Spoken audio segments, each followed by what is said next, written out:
Well, good morning, good morning, good morning, good morning, and good morning, everybody. Good morning, everybody. Welcome to another episode of The Morning Glow. Welcome to another episode of The Morning Glow. Got a great broadcast lineup for you this morning, as I hope and I pray that we always do. I'm not important, just a question asker. My name is Raheem out of Atlanta, but we got my sister from another mother, but we got the same father. This is Zamari. Good morning, young lady. How you doing this morning? I am here. I am awake. I am refreshed. I slept, which is amazing. Whoa. So good. That thing But called yeah, sleep. That thing called sleep is incredible. That thing yes. called sleep is absolutely incredible.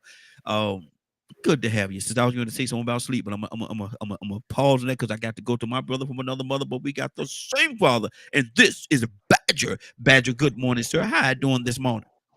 Morning. Another blessed day to be alive, right? Yes, it is. Yes, it is. I want to ask y'all a question. California has a big thing going on right now where the teachers are fighting against the system. Some people say striking. I say fighting against the system. Um, and because of the fact that they're doing that, is it because are they doing that because of the fact that they feel as though, and I know we can't speak for them because we don't know, are they doing it, you think, Zamari, because they want to fight against getting a better situation for themselves, or are they being selfish toward the students? Because if they're striking, the students are the ones that's actually being that are actually suffering. So how do you take this whole situation dealing with the teachers striking in California? Who's hurting? The kids are hurting. The kids are hurting, in my opinion. Like, I get it, right? There's strikes happen. People get upset about wages or the way that the system is being run, or, whatever injustices against the teachers are happening, whatever the situation. I don't know because I have not looked this up. I again, I don't watch the news. I Zamari, don't really get Zamari, involved. Zamari. Yeah. I got a surprise for you in just a second or two. I got a surprise for you, but go ahead, finish your thought. Um So, but I do believe, in my personal opinion, yeah, the kids are hurting because they're the ones that are going without the education. I mean, I get it. I get it, right? I get it. The teachers are on strike for whatever purpose that they're on strike for. But in the process of that, you have students who are going without an education. How long? And see, my wife is an educator, and I know how dedicated she is to education and to the school, to the students. I know, I see it firsthand how dedicated she is. And so if the teachers, if they're half as dedicated as my wife is, for them to get to a point where they're going to strike and not go to school and teach those students, it had to be a path that they had to go to in order to get to this point. And so how long have they been asking for the things? Jamal, what are you laughing at? How long has they been asking and asking and asking for maybe more money or more benefits or whatever? This didn't happen. Just did not for teachers, people that go into that profession for the right reason. They don't just wake up one morning and say, "Okay, that's it, we're gonna strike." This has been a process, and so how long do you think they've been asking for these things before it got to this point? It And could have been one of those things where it started with a small group of them and then it caught on. That momentum picked up because more teachers, it's like a petition in a sense, or where parents band together on this one thing, right? It's the same thing. It happens. But my thing is I mean, I feel a certain way about California anyway, mhm. and most of the people that live there. So, you sneeze wrong and most of the time they're going to feel some kind of way about it and get up in arms. So, I mean, it's just my personal feelings on California. But And see, you my know, my thing is let's not concentrate so much on California, but the situation itself. And my thing is this: how long has these teachers been asking? And here's your surprise. Right here's my. Oh, let me see. Here's your surprise. Oh, watch this. it's the wise man. But how long has she's so silly? How long has these? Yeah. How long have they been asking and begging and demanding, and just uh, It could have been 6 months. It I could have think been much a longer. year.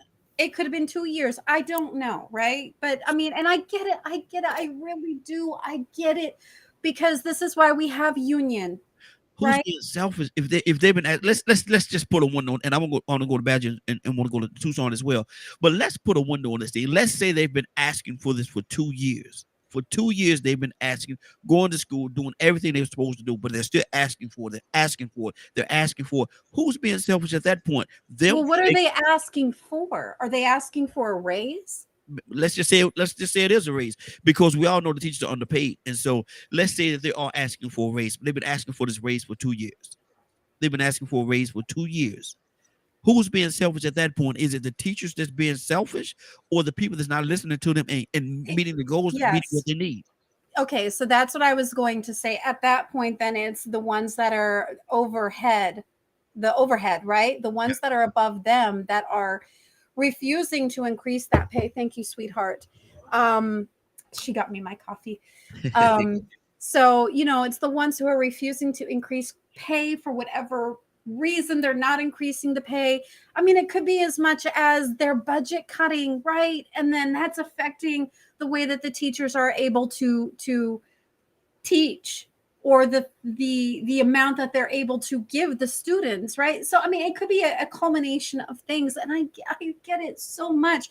You know what? But my number one is always education, right? It would be extremely hard for me to walk away as a teacher and know that those kids are lacking that education because I'm on strike. Okay. I personally could not do that to those children. Mm, mm. I mean that's a lot. It's a lot to do, but I know, knowing educators, knowing my wife being an educator, and how dedicated she is. Again, it would take a lot for her to say we're going to strike. It would take a lot. I would It would hope take so a as lot. an educator, Yeah, it would take because you have such a responsibility to those children. You are next to those parents, right? The teachers, like, you are right underneath parental guidance, and if you're not there to do that, there's nobody else to do that. Yeah, but and there's a great responsibility that goes into that, but at the same time, they also have a responsibility to themselves and their families too. They Uh, do, and I'm not saying that they don't, but it's just, preacher, I just don't know how you couldn't. How could you walk away? I know I'm done. I'm done. I'm done. But God, I know it. I know Badger. Good morning, Badger. How you doing this morning? I sent you a clip. Okay, Doing good. okay. What do you hear in this whole situation, Badger? Who's the one that's actually being selfish? Oh man, there's so much going on with this one, Deal deal and deal with on the surface. more and more schools are in well, school districts and teachers and stuff in other states are also discussing going on strikes. Uh huh. This one is from what all I know, and I also reached out to Paul to see if he could call in too. Um, it is very multifaceted. Mm-hmm. Mm-hmm. There's the lack of help for special education for the kids. Lack of they have not increased payment to the teachers in many years. Mm-hmm. So they're literally just the average salary is like 25,000 a year In California, that's nothing. That's in in pennies. in LA. Yeah, that's pennies. That's pennies. So they're asking for like a 30% raise increase. Yeah. So like there's a lot um and there's another situation with it where they were in talk and they were trying to do things behind closed doors from my understanding, and someone on the other, not the school teacher side but the politician side, let something out publicly, Mm-hmm. and that went against an agreement that was had. So that started a whole nother mess. Mm-hmm. So I it's kind of hard to be mad at a teacher wanting more Exactly. for them educating our kids. I mean, to me, I don't think a teacher should be having to apply for food stamps or some Mhm. other kind of help from the state I just looked because it their up. pay is so horrible. I just looked it up, Badger, and it says that starting starting rate of an apartment, a 1 bedroom apartment in LA is $2,975 starting. Yeah, yeah, you ain't doing that on if the average is 25,000 a year. No, You ain't no. you're gonna have to be single living in a like 100 square foot room, Mm-hmm. maybe. Yep. Yep. So if you're a teacher and you want to have a family, you might as well quit being a teacher at that point. Mm-hmm. And that's sad to say. So do we want to be upset over their 3 day strike, trying to make sure, they're paid to do the job that they went to college for and everything else? Or do we just tell them, better yourself, leave the school, go find a different job? And that's why, and that right there is how we lose so many great educators. So many educators that actually go into it for the right reason Well, and want to do the right thing because they can't get the money, they can't get compensated for what they do. And so even biblically, it says, pay a person for what they do, pay 'em for what they're worth. well, here in Texas, they pretty much went, if you have a military background, you can teach now Wow. because of the lack of teachers in this state. Yeah. Yeah. Because they won't increase the pay. Yeah. Yeah. And they're more focused on football than they are, actual education. Mm-hmm. Wow. So like there's a lot of dynamics when you talk about, are the teachers being selfish? Mm-hmm. Are we being selfish because we're not fighting our politicians to make sure that the people that are educating the kids are actually taken care of? Mm. Or does Wow. that not matter? Like, if we're going to throw out the word selfish, where's the line Mm-hmm. to me? Mm-hmm. Good deal. Good deal. And that's an excellent question. Toussaint. Good morning, sir. How you doing this morning? I'm gonna find out if I can be heard. Can you hear me? Yes. Yes. Good. We can, All we, right. we, we Good. can hear you, wise I'm man. We can doing hear you, wise better man. than I thought. We talking about Shoot. Toussaint. Look, We y'all ain't gonna make my head show ain't. exactly.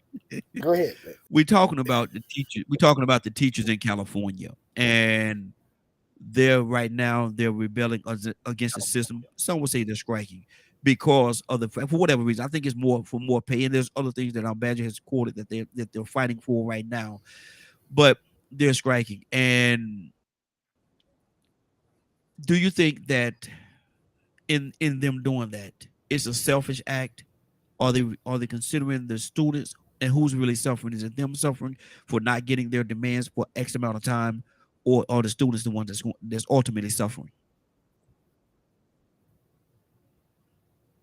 Um, it's long overdue. I don't know if you still could, but for years teachers have been underpaid. We pay for Absolutely, we pay for absolutely. entertainers. I mean, we pay big money for entertainment, uh, athletes, um, our politician that rob us every day, Yes, sir. but our teachers that we depend on, we leave our kids to their care, and we have expectations out of them because these are the people that make our leaders, Yep, all yep. of them. Mm-hmm. Everyone that you look to be somebody, they have to Come go on. through the teachers. Yep. Everybody, all of us, we owe to the teachers, and they never have been paid. They Mm-hmm. Right. always have Never have had been to. rightfully compensated for what they do. Yeah, Yeah. I'm just saying. Um, this has been going on for years. Mm-hmm. We've been having this same conversation for years and years and years, And take for instance our pitiful politicians. That's what I call them. Yeah. They give themselves a raise because they feel like they deserve a raise. Mm-hmm. Make good money. Mm-hmm. They retire and get paid for a lifetime. Yep. All they got to do is hold the office. Mm-hmm. One term, I don't know, one, and then they get a retirement plan. There's politicians that the rest of their life they got security. Yep. Come on now. But here's our teachers. It's not a selfish act to at the end of the day, you get out of your house to make sure that you can take care of your household. Yeah. They just chose to be. So just like everybody Mm-hmm. else, at the end of the day, when they leave their class, they pay bills. Why Mm-hmm. would you have them go over and Yep. over and over and over again? And you know these kids, and not all of them, but they rough to deal with. Yeah. Yeah. Because they go through a emotional Roller coaster. what Roller you call coaster. that? Roller coaster. Yeah, it's a little Yeah. bit. No, it's kind of like a whirlwind. Yeah. Okay. These kids, their mind is constantly, their life is just constantly going, and you want them to sit in class and expect them to sit there and soak it all up. When at the end of the day, they don't even know whether they're gonna make it home or not. Mm-hmm. They go to the restroom, and things happen to them in the restrooms or in the gym or in the locker room that you don't know nothing about. And then somebody has the nerve to tell them, you better not tell nobody what I did to you. Yeah. And then they have to go Wow. back to the class and sit there, and the teacher trying to do a lesson plan, and it's not just an assumption that the kid is acting up. They know, some of them know, that the kids are going through something. Some of them didn't eat. Wow. So Wow. so the teachers that care, take out of their pocket Yep. and either Seen it feed happen. or clothe or I've put se- shoes I've seen it on happen. these kids' feet. Yep. Yeah. I've seen it happen And many you mean times. to tell me that they're selfish for asking for more when some of the parents come to the school? There you go, raising hell. I'm gonna say it. Mm-hmm. Hey. Because they jump on the teacher. They want to jump on the teacher for their kid Mm-hmm. acting a fool. So Mm-hmm. I would ask for it. I mean, who's gonna stand up for them if they don't stand up for themselves? Absolutely. Absolutely. Ryan, good morning, sir. How you doing this morning?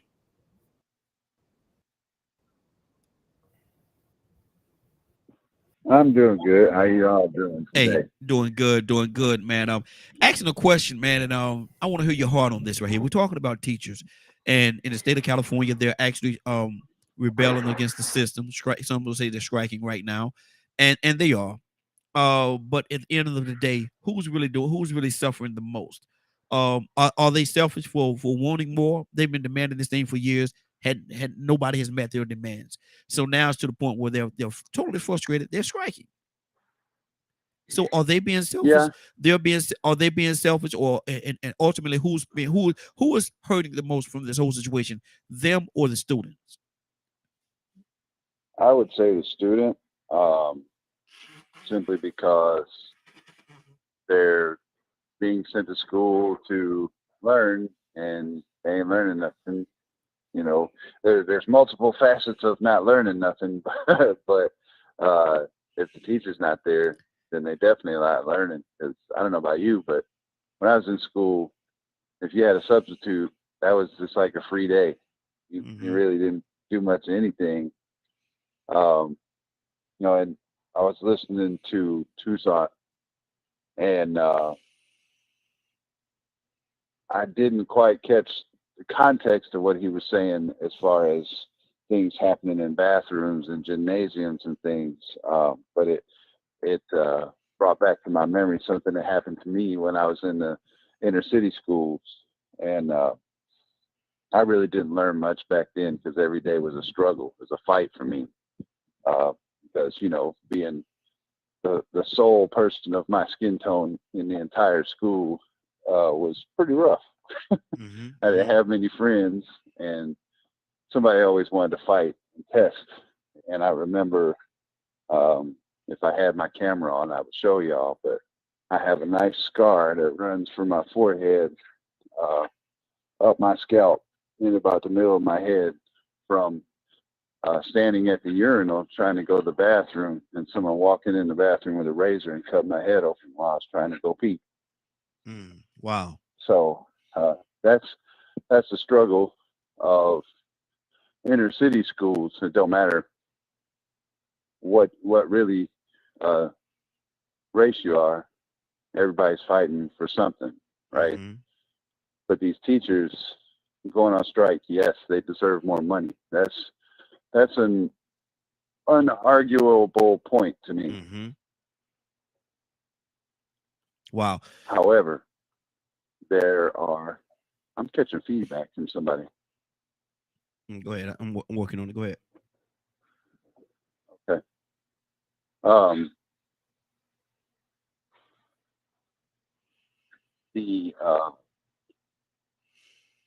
In my opinion, the school board as a whole, not just California, but across the whole country, is correct.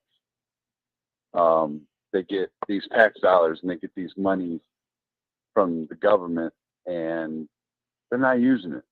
Mm-hmm. A lot of people blame it and say, oh, the suburbs getting this and that. They may get more because the students perform. But when you dig deep, especially here in Detroit, I can remember many a times school boards being brought up on corruption for pocketing that money. That money's never reaching those children for books or computers or things like that. And it was a night and day for me coming from the city. We didn't even have computers when they first came out. But then when I had to stay with my grandparents, we had computers everywhere. Mm-hmm. And I used to think, man, what's going on? And then you see on the news, oh, school board, members arrested for keeping money, taking that money and pocketing it. Mm-hmm. So Mm-hmm. it's like a catch-22. They need to get paid more, but do they? Are they really? Not all of them are taking cuts. There are good ones out there. I got one that works for me now. Mm-hmm. Used to work for Detroit Public Schools. Amazing individual. Poured his heart out to kids. But see, when you talk about tossed to the side like trash. But see, but when you talk about individuals, and there are a lot of them. The young lady that was on with us about a week or two ago, she actually she's exposing people that's actually taking money from the educational system and how they're doing it. But see, that's at a higher level, though. That's not at the level of a teacher. The teachers are not doing that. The teachers don't have access to that. Only thing the teachers go, they go into the school, they do their jobs, and they go home and continue to do their jobs. And they do their job up until time for them to get up the next morning and repeat the cycle. And so, but there is a cycle of things that's going on behind the scenes that you don't see, that they don't talk about. Yeah. And it's how they treat the kids and talk about the kids. You mean the teachers? I had an opportunity to become a teacher. Uh-huh. And I was told, stay away from that. Someone of your caliber will be dismissed. Wow. You'll go in, you'll start teaching these kids, you'll start training them the way they're supposed to be, and the rest of the teachers are going to come down on you. The principal's going to come down on you because they don't care. Okay. They say these kids are stupid. They can't be taught, and they want you out of there if you're trying to do your job the right way. See, and I know the other side of that coin. The reason why I know that on a personal level is because my wife has been an educator for 26 years, and I know that that advice that somebody gave you, I don't know who it is, and I'm not going to talk about that person because I don't know that person, but that was terrible advice because there's a need. There's a need for people that really care in the school system. Yes, there are some that's not doing what they're supposed to do. There's some that are not standing up to their position, and they some of them are just there for the check. Whatever the check is, they're there for that check. But there are a lot of I think because I've met in 26 years, I've met a lot of teachers, educators, administrators, and things of that nature that's at that level. that really do it. They're doing it because they love it. They know they'll never get rich. They Oh, know yeah. they know they'll I would never be never rich. tell you that it's everybody. So Yeah, yeah. it's not That a blanket statement. yeah. I mean, like the gentleman that works for me, Mm-hmm. he was a math teacher. He started at the bottom, was working in the inner city schools, went to the high school, went to the college. But at each step of the way, he tutors my daughter. That's how much I trust his teaching ability. Yeah. But every step of the way, he was met with issues. Either it's teachers taking drug money from students. They know these guys in school selling, and they turn a blind eye because they're getting paid.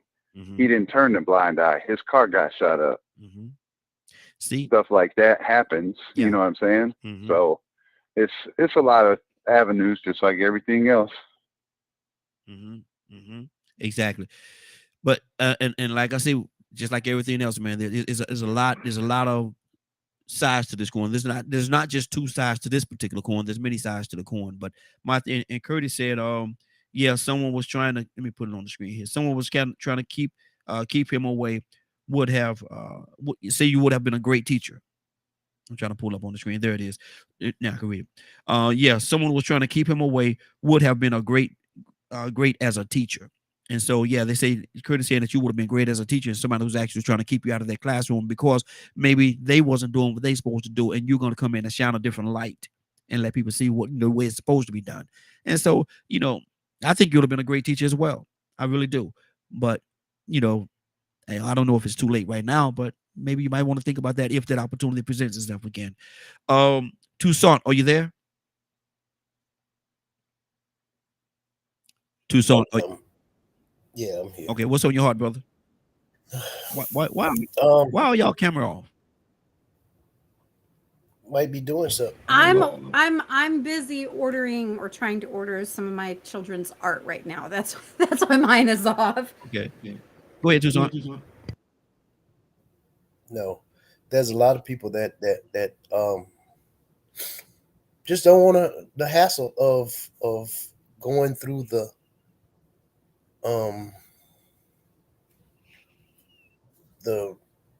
I call it rigmarole of the what goes on behind the scene Mm-hmm. of just trying to be a good teacher. Yeah. You got the superintendent, you got the school board, you got other teachers that they care about the wrong thing. They worry about the wrong thing. They're there for the wrong reasons to dictate the system. Everything has a system, I think, and everything that's part of a system has a corruption that breaks down everything else. I guarantee you that I would think, at least I wouldn't guarantee it, but I think that there's enough money out there to take. There's money for everything else. Yeah. Plenty of it. Mm-hmm. The government, if any entity gets in trouble, there's a government bailout. Mm-hmm. What was the last educator, the from the White House? I don't know what they call them, the lady, and she I don't know where I can't think about it right now, but she had no concern for the real reason why kids go to school in the first place. Why would you shut down funding for schools? Why would you do that? That makes sense. Why would you put more emphasis on private schools than public schools? Because your kids go to private school? Sure. I would think. If a person, selfish, you're talking about selfish. People that and that's nothing wrong. I think my kids, my grandchildren, at least one of them, set up, goes to private school because too much goes on in public schools. Mm-hmm. And a lot of money is put into private schools. But the government, the educational department in government I would think that there's enough money. They say that's your name right there. What is that? Betsy, what's that? Du Bois? Yeah, that woman. Yeah. Okay. Thank you, Curtis. I mean, what you going? Why would you not put what's needed? Because we already know our kids are suffering. We talk about who's suffering really. Yeah, at the end of the day, it's the kids that suffer. Mm-hmm. But you expect out of the teachers to build our kids. You expect that. Everybody expects it. Mm-hmm. When you have a child, when you send your child to school, you want your child to learn so they can be something. Yeah. And you put that in the teacher's hand. Mm-hmm.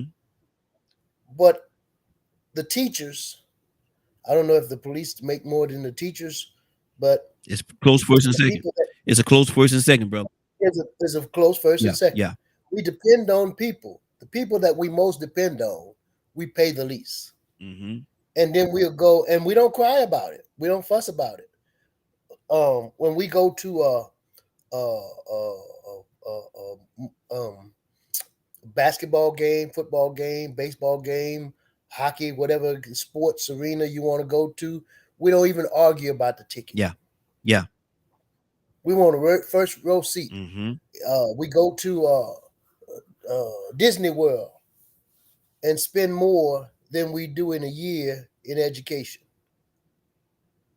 To ride on a roller coaster and holler and scream like I was when I rode up with my grandchildren. They say, Papa cry like a girl.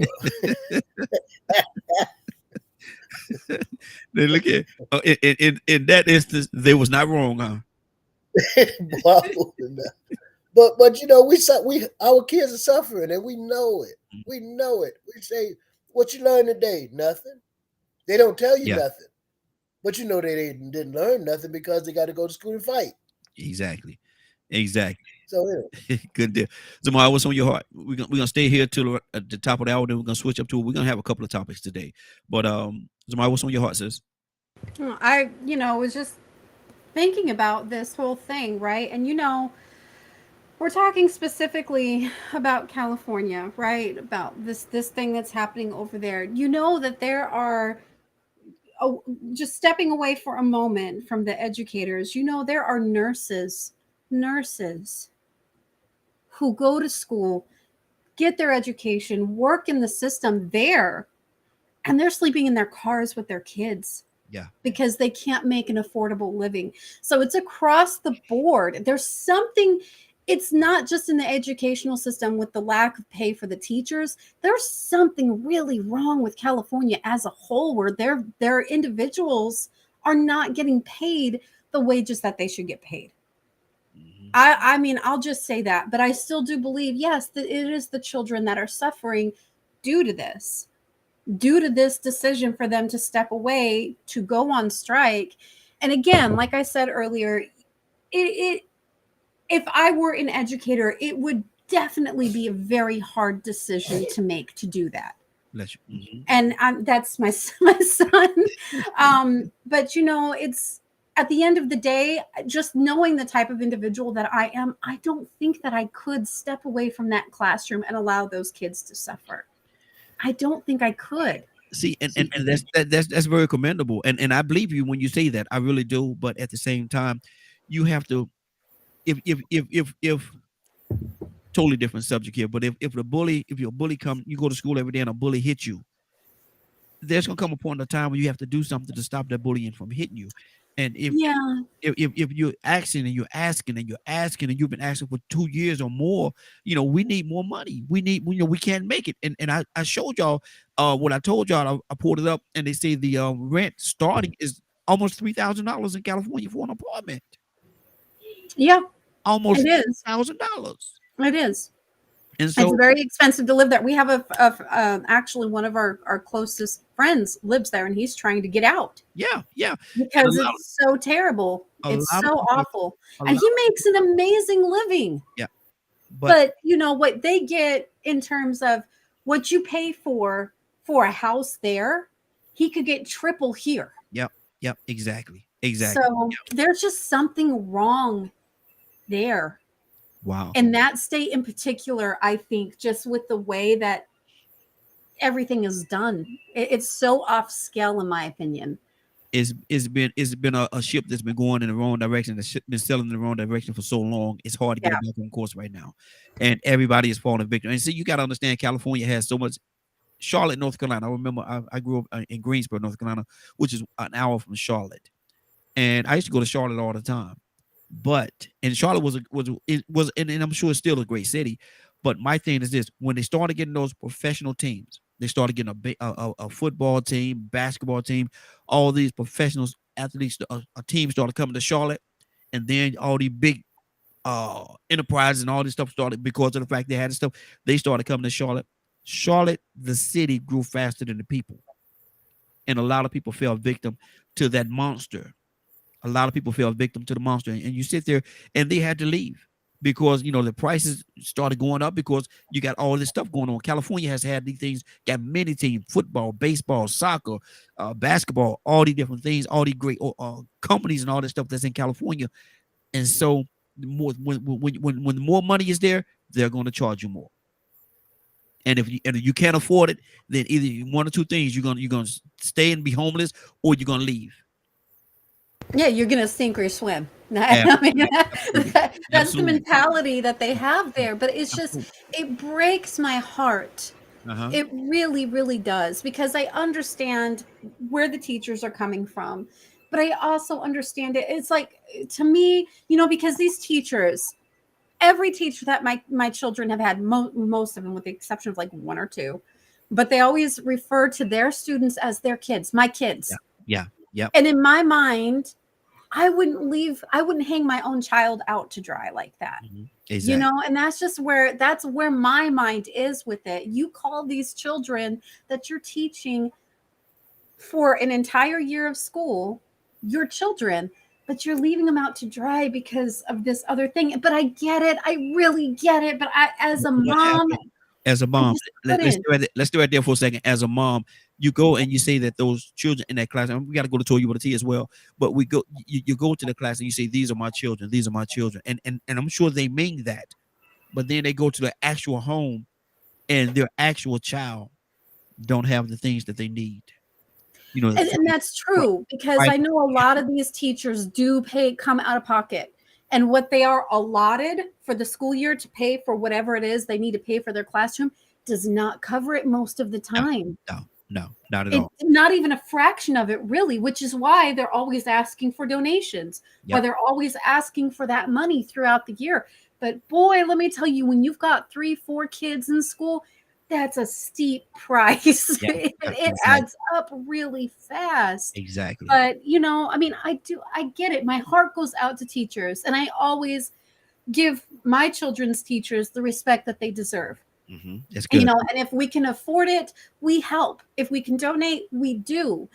But I just feel a certain kind of way about a teacher stepping out of a classroom and leaving those kids without that education. See, and again, there's both sides of the coin. But let me go to Toy You with a T, because let's look at Toy You with a T. Gonna tell us a little something. I don't know what she's gonna tell us, but she's gonna tell us a little something. Toy You with a T. Good morning, young lady. How you doing this morning? Good morning. How y'all doing? Hey, doing good, doing good. Toy, you were talking about California, and how the teachers in the state of California rebelling against the system. Some would call it striking, and they're not going to go into the classroom. They're not going to the classroom. They're not going. And so I'm asking a question. They've been asking for a raise and different things for quite some time now. They've been asking for it, and their demands have not been met. It's deaf ears. They've been talking to deaf ears. Now they're striking. They're not going into the classroom. Asking the question: are they being selfish for doing this? And it ultimately, who's really suffering the most? Is it the teachers that are suffering, or is it the students that are suffering? Well, I think when we talk about America, it's like a four-way stop. It's a multitude of things to have to care. The teachers can't care and can't pay their rent. The kids can't get mad because the teachers don't come to school because they can't pay their rent. So now we got to reel this thing back in. We're not talking about a private school. We're talking about private. I mean, we're talking about public, right? Yeah, public. Yeah. Okay, so that means they're allotted X $1 million for education, which we know that every damn state steals. Mhm. Every state. Mhm. Every state steals the educational money. So there's another two-way street open to make sure that the funding go where it needs to be. Mhm. So I don't think it's about selfishness on the teacher's behalf. They have rent to pay. And then you're sticking them in unsupervised classrooms with these ruffians, more than likely, because if they're like that on this side, they're like that on that side. They're in school with ruffians with pistols, and the head of teachers is got to teach them, and they can't even afford the gun their own self. Mhm. And you want them to keep going? No. So no, we're not going to continue to put just the blame on the teacher and think that they're supposed to care beyond the level of everyone else. Now, let's get 100. If there's 1,200 kids in that school and the parents mad that they strike, heck, send $5 a month per child and see if that help the teachers out. If the parents care so much, Mhm. don't strike. Hey, let's collect the money. We'll pay y'all. Do something on the side. So no, we always looking where to shift the blame and looking where to call somebody selfish. You know what I mean? But California, just like New York, has a lot of sovereignty when it comes to their laws and rules. And I think California has always been one of those places who they've always been out of control with their rent. And nothing has ever happened. And again, I think that has to do with its sovereignty. So I don't think that the state of California is going to take precedent over caring about their teachers when they have a whole city they call, what is it, homeless cities? Some city Yeah, like that yeah. where everyone's homeless, right? So Mhm. clearly that's not the goal to educate them because they are thriving off of, the homelessness, the crime, and things of that nature. So I'm not going to just talk about the teachers because like everything else and everywhere else, there is levels to this. Yep. And I don't think that you should operate a city or state, be informed, and I'm talking about the federal government and the state officials, be informed that funds are not going where they need to go. And then the answer to the question is that the teachers are being selfish. They need to stand up and not be able to pay their rent. They're $3,000 a month rent while Yep. they make $1,200 and still teach. You Mhm. understand what I'm saying? So no, we have a multitude of things. Last thing. So in Georgia, just before, I don't know if you remember it, just before stuff started getting high, you remember they built a subdivision for the cops, and then the cops only got to pay $500 a month for their mortgage because cops don't get paid all that much either, but I think Yep. they get paid a spit smidgen more than teachers. Just a Mhm. spit smidgen. Yeah. Yeah. Not much, not a whole hawk either. I mean, like the one when you're talking and the splash come out of spit, like just Just a little bit. little sprinkle Yeah. more Yeah. than the teachers. Why aren't we again? Our government officials. That's why this place gonna crack, burn, and crumble. Why aren't our government officials, our federal officials, looking to institute solutions like that for their teachers if they care so much? You know Mhm. why? Because they capitalize off of us when we're uneducated. They capitalize off of us when we become criminals. They capitalize off of us when we become homeless. They Mhm. capitalize from all of us when we're uneducated. So they don't care. Mhm. Just Wow. saying. Exactly. Exactly. That's good. That's good. We got a few people on the phone line, but right now I want to go to Rico. Rico, good morning, sir. How you doing this morning? I can't complain, man. I'm happy to see another beautiful new day, man. Yes, sir. Yes, sir. Good to have you, man. Look, what do you think about this situation, man? Are the teachers are they just selfish? Who's hurting it? Are they hurting? The students hurting? Or what's really going on in the situation, man? They've been asking, Enrico, they've been asking for over 2 years. They've been asking, knocking on the door, like Tupac said, knocking on the door, and you see the food on the table. Knocking on the door, and they say, ain't no food in here. Well, you see the food on the table. The money is there, but they refuse to give it to them, but they want them to be dedicated to this system. What do you say to that, Rico? I mean, I won't say they're being selfish. I'm not gonna get into judging the teachers and talking about which ones are there for the students and which ones are giving up and which ones are still fighting. There's good and bad in every occupation, from policemen to judges to teachers. You have some that's really compassionate, nurses and doctors. You have some nurses and doctors that's really there for the health of mankind and because they like to heal people. And then you got some that just doing it because they pays good. Yep. And they never wanted to be a doctor, but they were smart enough to do it. So they love the lifestyle and the income. They love the career. But once you start, you start talking about people that really and truly have a passion for their occupation. You do have some teachers that truly have an occupation. So I would say, no, they're not being selfish. They may be doing what needs to be done. Yeah. I mean, because you can only do so much when you have a lack of necessary resources. Mm-hmm. And most of these teachers have a lack of necessary resources to cope with today's student. Now, in the past, you probably didn't have to worry about certain things. I don't know if you saw it or not, but man, teachers got to worry about people coming into school shooting up this classroom. Yep. Exactly. There's a classroom in Alabama, man. Believe it or not, Alabama we do have innovation down here. Mm-hmm. There's a video of a woman in the classroom where somebody created a design. I believe they were from Alabama. They call it a school safe room. Mm. And in that room, when you have this immediate threat, you can go to the corner of the room and pull out this little door, and it'll unfold into a square metal bulletproof room that has enough room to put at least 30 people in there, small children or whatever. And no bullets can penetrate that room. Mm-hmm. And I'm like, man, that's ingenuity. That is human technology. That is evolution. That also lets you know that there's somebody trying to protect children. Mm-hmm. Then that this can happen anywhere. You have safe rooms in your home.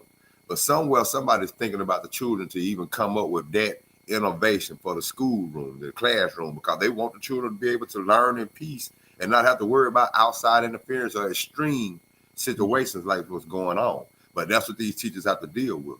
Mm-hmm. So when you get in a situation where you have a lack of resources, then you have to worry about all these other extenuating circumstances that didn't exist 30 years ago, 40 years ago. Yeah. Are they being selfish? No, they speaking out about a definite need that they have, a requirement that they need to make their job a success. And again, I pulled it up, man, and they say that the starting price for an apartment in the state of California, well, in the Los Angeles area, is almost right at $3,000 a month. $3,000 a month, man. And you're gonna pay the teachers that, man, come on, man. Come on. You can't tell me they're not struggling with what they're making and the amount of money that they're paying them. They're in New York. I'm surprised. I don't know why we don't hear about New York situation, but it's just the same as far as the education.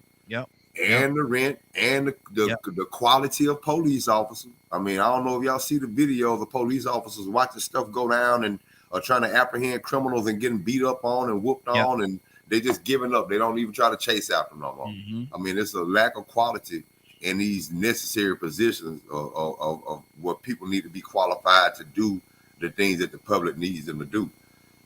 So they right. They got to afford to live. Like you said, you see the teachers in California and New York buying one bedroom spaces. With the bed and the kitchen and the bathroom and everything within 40 feet or 50 feet of each other. Mm-hmm. And you're spending $1,900 a month for that little space. A little closet, basically. Closet space. Yeah. And that's what it is. I'm gonna we got a few people on the phone line. I'm gonna go to them. I want to play this clip real quick before we do that. Let me pull myself up here and get this clip ready. I want to play this clip and just to show some of the things that some of the teachers go through. Then we're gonna go to the phone lines because we got a couple of good people on the phone line. So y'all hold fast for me for a second, and then let me get this here. I'm getting this ready. Okay, here we go.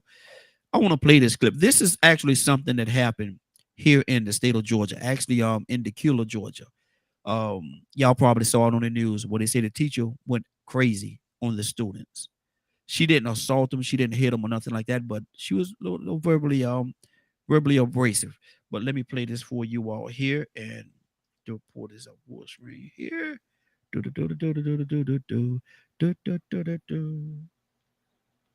I'm sorry, I'm a little different. Maybe I'm too hood. I don't know. But right now, I don't want y'all talking to me. This video of a Decula middle school teacher going off on students in class has parents fired up. I act weird, and then it's joking, and it's laughing, it's all funny. But let me catch one of y'all. Y'all keep that same energy and see me on the street. Keep that same energy. Keep that all tough and tough. This is a digital learning day for students, so kids aren't on campus. But the disturbing recording is making the rounds on social media. If you got an attitude about it, take it up with my boss. I don't care. Many expressed outrage after the video was posted online. Some calling it shocking and disgusting. Others demanded the educator be fired.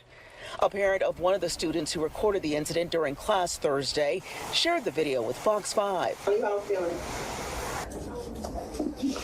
Like, leave me alone. The school principal sent an email to parents Friday saying, yesterday we were alerted about allegations involving inappropriate behavior and language by one of our teachers. We immediately alerted the Gwinnett County Public Schools Human Resources Department, which launched an investigation. Inappropriate behavior by staff and or students will not be tolerated. Appropriate disciplinary action will be taken as needed upon completion of the investigation. And because this is a personnel matter, the school district is not discussing specifics of this case, so it's unclear whether this teacher is remaining on campus at this time, pending the outcome of the investigation. That's the latest here in Decula. Deidre Dukes, Fox 5 News. Deidre, thank you so much. Hey, Raheem, yes, sir. I'm gonna ask you something. Did you see the video last week of the woman that walked out of class? No, I missed that one. It was a substitute teacher. The students got rowdy and wanted to troll and be disrespectful, and she tried to get control of the class, and she finally told them, look, y'all are disrespectful. Y'all won. I quit. Wow. And I saw something like that firsthand, because I used to substitute. And when I lived in Columbia, South Carolina, I used to do some substitute teaching. And I was at a school. I can't remember the name of the school. It was a middle school. And I'm teaching in this classroom. And, you walk out, there's a ledge right there, and next door to me was another classroom, another teacher. And a student came knocking on the door. And I opened it. I said, yeah, what's going on? You need to come over here. Hurry up. So I told this, I said, y'all sit right there. I'll be right back. I went over there. And man, them students that tore the teacher's classroom up. They tore her room up, man. And she walked out the door. She said, that's it. I'm leaving. I quit. And she walked out. I said, hold on, sis, you can't. She said, this is too much. Look at what they did. And she said, I spent so much money trying to get this classroom ready for them. So when they come here, they'll be ready to learn something. And look how they did. And she was crying. She left. Went downstairs, talked to the principal, told the principal. He tried to offer me a job. I said, nah, man. Nah. But I went back to my classroom, and the class that I was in was cool. And we ain't had no issues with them. But just to see this lady that went through the whole system to become a teacher and had all the certifications and all this stuff, and to be treated in that way, that goes back to this clip that I just played. Everybody is going real hard on this teacher. Everybody's going real hard on her, man. But my thing is, what got her to that point? What got her to that point where, she, if a person wants education, they should care for students. They should care for the young people. And to have them to get to the point where she's actually pretty much challenging them to a fight. See me on the street, and I'm going to show you something. What got her to that point? Cap, good morning, sir. How you doing this morning? Hey, good morning, Brother Raheem, and to my beautiful Morning Glow family. What did you hear in that clip, sir? I heard a frustrated teacher, which I deal with teaching and training, going into the schools. It's unbelievable, the behavior of our youth. I had recommended, when I was going to Safe Schools Healthy Initiative in Rochester, Syracuse, and Buffalo, New York, I was given a grant to go into the schools to deal with, educating these young people how to respect authority. When I went into that school, it is known fact that a teacher in the urban community spends 35% of her time trying to get order in the classroom. I'm going to say that again. That was then. That was about 20 years ago. It's probably 50% of a teacher's time is trying to get order in the classroom in the urban community. it is those parents' children that is depriving the children who want to learn 50% of the teacher's time. Yeah. So if the teacher's spending 50% of her time trying to get order, and I'm sitting in there and I can't get the teacher's attention because she's spending time trying to tell Raheem and Ray to sit down, then I'm deprived. Yeah. So when it comes time for me to graduate or to pass, I can't, because I got to be left behind because I've been robbed. And every parent thinks their children is all that in a bag of chips. No. These teachers are not designed to take abuse on no level. And they, like every human being, they get frustrated. I don't think no teachers need to put their hands, but I've seen a couple of videos where some of the students came after the teacher and got their butt waxed. But I'm saying this. They need to put a camera in the classroom. Don't no kid need to be videotaping it on no phone. They need to have a camera, and they need to have the resource officer looking at every classroom. That's all he do.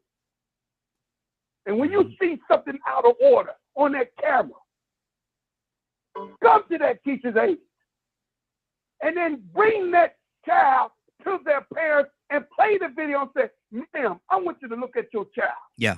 Oh, no, not take a look. That's your boy right there. Huh?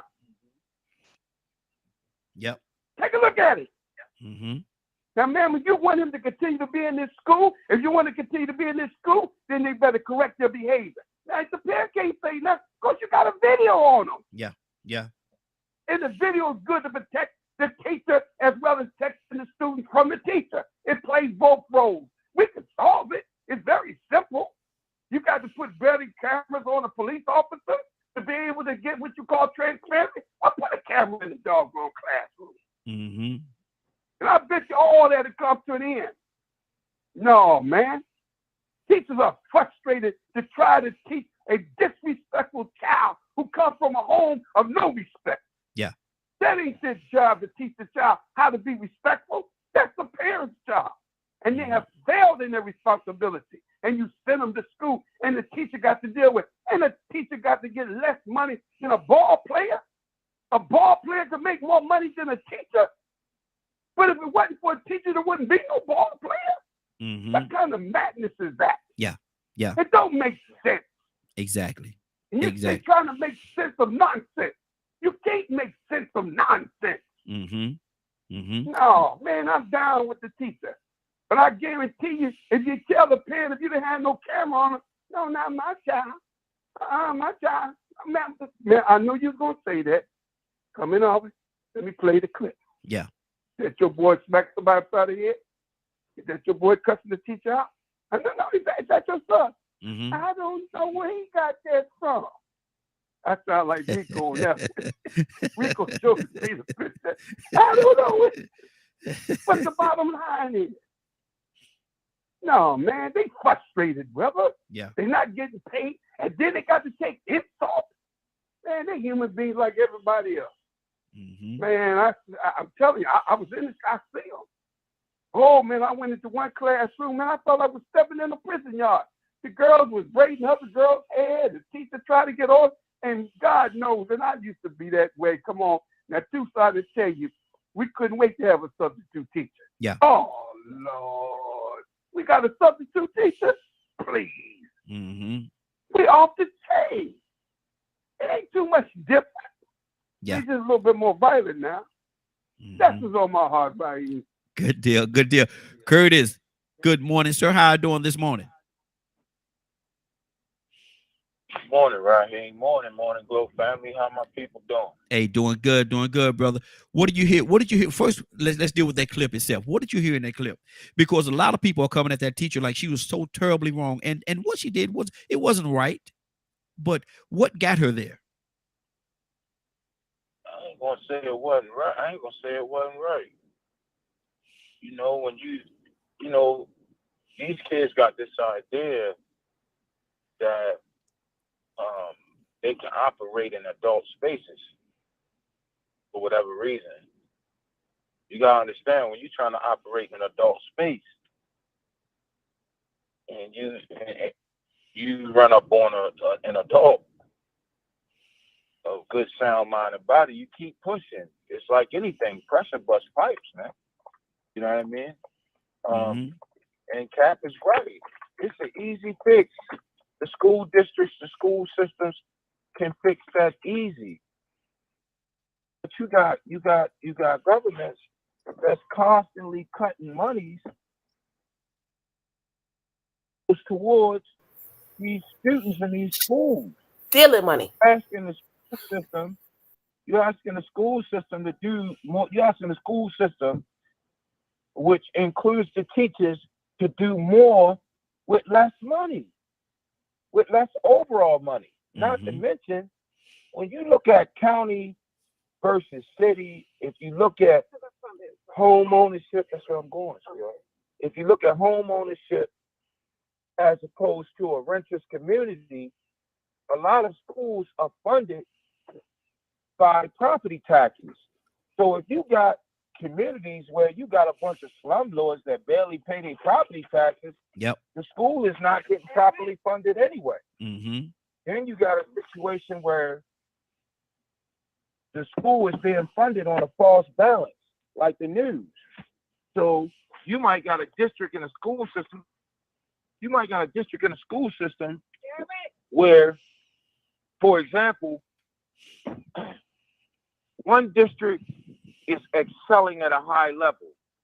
It is getting money from property taxes in a predominantly ownership community. So they're getting government funding, and they're getting property tax funding, and they're getting the additionals. They're excelling. And then you got another district that is below the standard. All right. They actually need the bulk of the money. So let's say the federal government send down $100 million. What happens is those two districts start battling, and the district that is excelling say, for example, no, that money should be evenly split. So people go with that. Well, if the money is evenly split, the district that needed 70 million didn't get 70 million. They only got 50. Where the district that didn't even need 10 million got a $50 million injection into their district. So I mean, this thing got to be thought about on a much larger and greater scale. Yeah. Wow. More. Period. No ifs, ands, or buts about it. You need to rethink. You really need to rethink the curriculum you have set forward. That curriculum, in my opinion, that's set forward for the kids of the day, the way that the curriculum is laid out, that's on some 1960, 1970 type of platform. Yeah. We in 2023. And I asked a question of a couple of educators. What's the day? Wednesday. What's the day? Wednesday? Yeah, day Wednesday. It had to be Sunday or Monday. I asked them. I see. Is the school system as we know it today outdated? Is it outdated? And it was interesting, some of the answers that they gave me. But let's keep this thing going. Badger, what's on your heart, brother?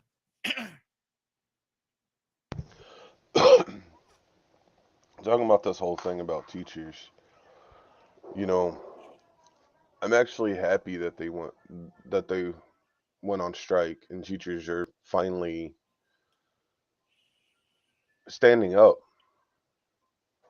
because 3/4 of the schools don't have teachers right now. I mean, don't have the educators that they need. 3/4. Think about that, for the entire country. And the crazy part is, here in Texas, they can't do that here. If teachers went on strike here, every single one of them lose their job. It's illegal to do that here, based on Texas state laws. So, like, it's insane what our teachers go through every day. Some school districts, teachers are having to teach 30, 40 kids. Some have smaller schools.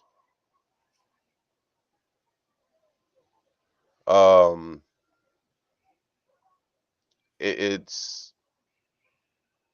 insane. What I don't know how else to word it in without literally saying that the parents need to be more involved. They need to understand that we are dealing with a very messed up system of either the higher ups are pocketing money and where our actual school dollars are going to. Wow. It's no, I'm not saying all parents are bad by no means. There are many parents that are actually involved in making sure their kids are respectful at school and things like that. But to me, the percentage is more leaning towards my child's perfect kind of attitude, or no one can discipline my kid but me, and all kinds of stuff like that. So there's that stress.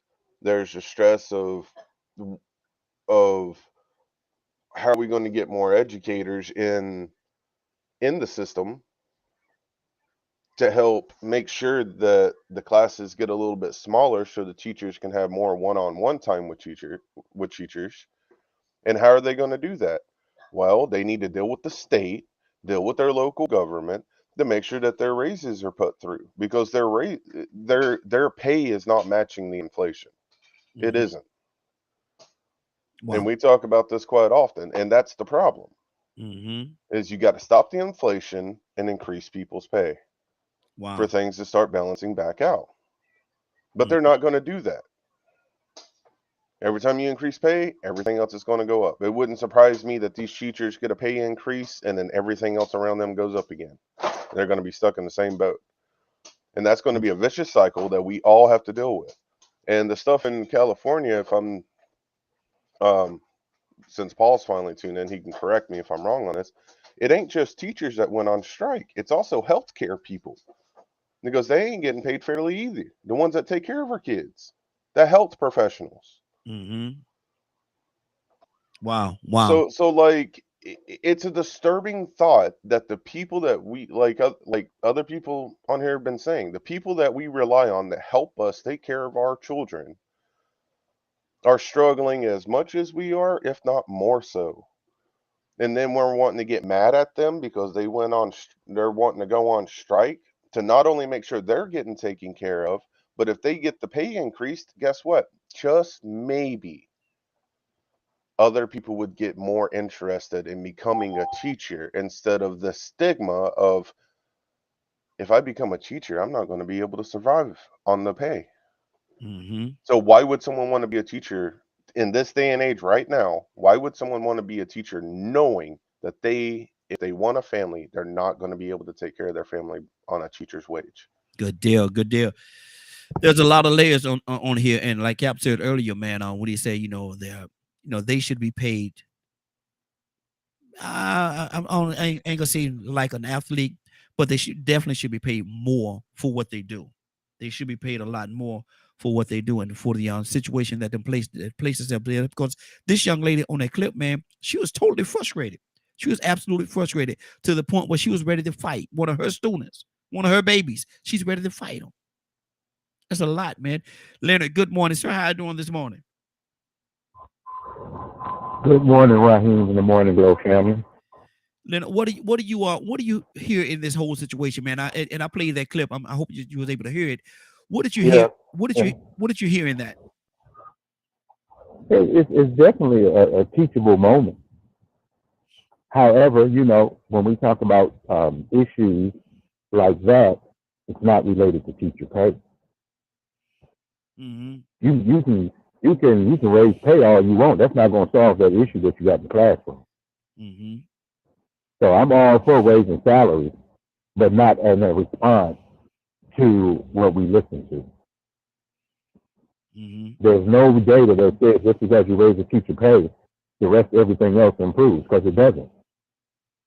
raising teacher pay would attract other people into that field, most likely, but it has nothing to do with the quality of education.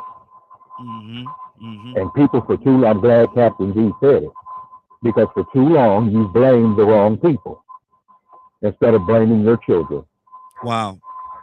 That's the problem. And you need to move away from compulsory education and allow those children that understand that this education is a privilege for free. And those that don't respect that privilege need to not be allowed into that environment. Wow. So this notion that, you know, people strike because they want more pay. But by improving your education gives you more skills to do that job. But you have so many people voting against that as well. Yep. There are teachers that vote against merit pay, for instance. Merit pay rewards teachers that are doing great jobs, that are performing well. Their students are performing well. They manage their classrooms well. They meet objectives set by the district. There are teachers that are against that because they don't want to do what it takes to raise the standards. Wow. You can't expect a teacher with a PhD in education to work for $60,000 a year. That defeats the purpose of going to get the PhD. Wow. That's why, you know, usually in most districts, you get a letter letting the parents know that you have a right to know the quality of education, the degrees and things of the teachers teaching your children, to make sure we have qualified teachers in the classroom. Most teachers are qualified. So it's not that. It is the behavior of the student. And until you get clear about that, there should be no tolerance. You're out of here. You know where they don't have as many problems at? The kids who misbehave, once you send them to an alternative school where the teacher-to-student ratio is a lot higher, the people that are employed there are usually have military background, and they're usually males. You have a violence and aggression problem in your school. And that's what you have to focus their change on. It does not matter how much money you pay people. That is not related to improvement. But what you do want to do is to attract others to the profession that have the skills to deal with not just delivering education, but also dealing with that piece of the puzzle, child development. You have to have people, prior military drill instructors. These people are excellent at discipline training. But you're going to have to turn up the standard and quit allowing people to come and do whatever they want, however they want. A teacher has a right to quit, change their profession. Absolutely. Good deal. It ain't for the weak. It ain't for the weak. Absolutely. Absolutely. Let me go to Ryan. Ryan, what's on your heart, brother? Ryan, you there? Let me take a pass real quick. I'm on a phone call. Okay, good deal. Good deal. Rico, talk to me. I disagree with a little bit about that alternative school stuff because my son is in alternative school now. In the alternative school that he's in, I was told at first that it was good and you know what the outcome was and this and that. But now that I'm involved with it, I'm like, oh my goodness, it's still just a bigger crack. And to be honest with you, if they had too much of a success rate, then they'll probably end up out of a job. So I see the recidivism in the culture that's going on. It was going on before my son is getting now. It's actually the home of all the drill music, killing mute that's been going on down there for the past few years. This same exact alternative school. So now that I'm doing more digging, I'm like, man, they got a consistent problem that they haven't solved yet. And now my son is in the middle of it. He's since he's been put in alternative school at the beginning of October, he's been kicked out 3 times and jumped on 4 different boys. And the last time, gang members from outside the school came up to the alternative school to try to get in and get at my son.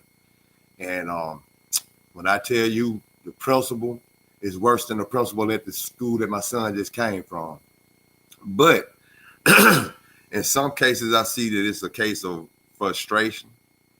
mixed along with a battle between trying to keep your personal peace with a battle between trying to spend enough time to address each student, along with the battle of not enough funding and resources, and then on top of the fact that you still don't have the right things in place to solve these problems.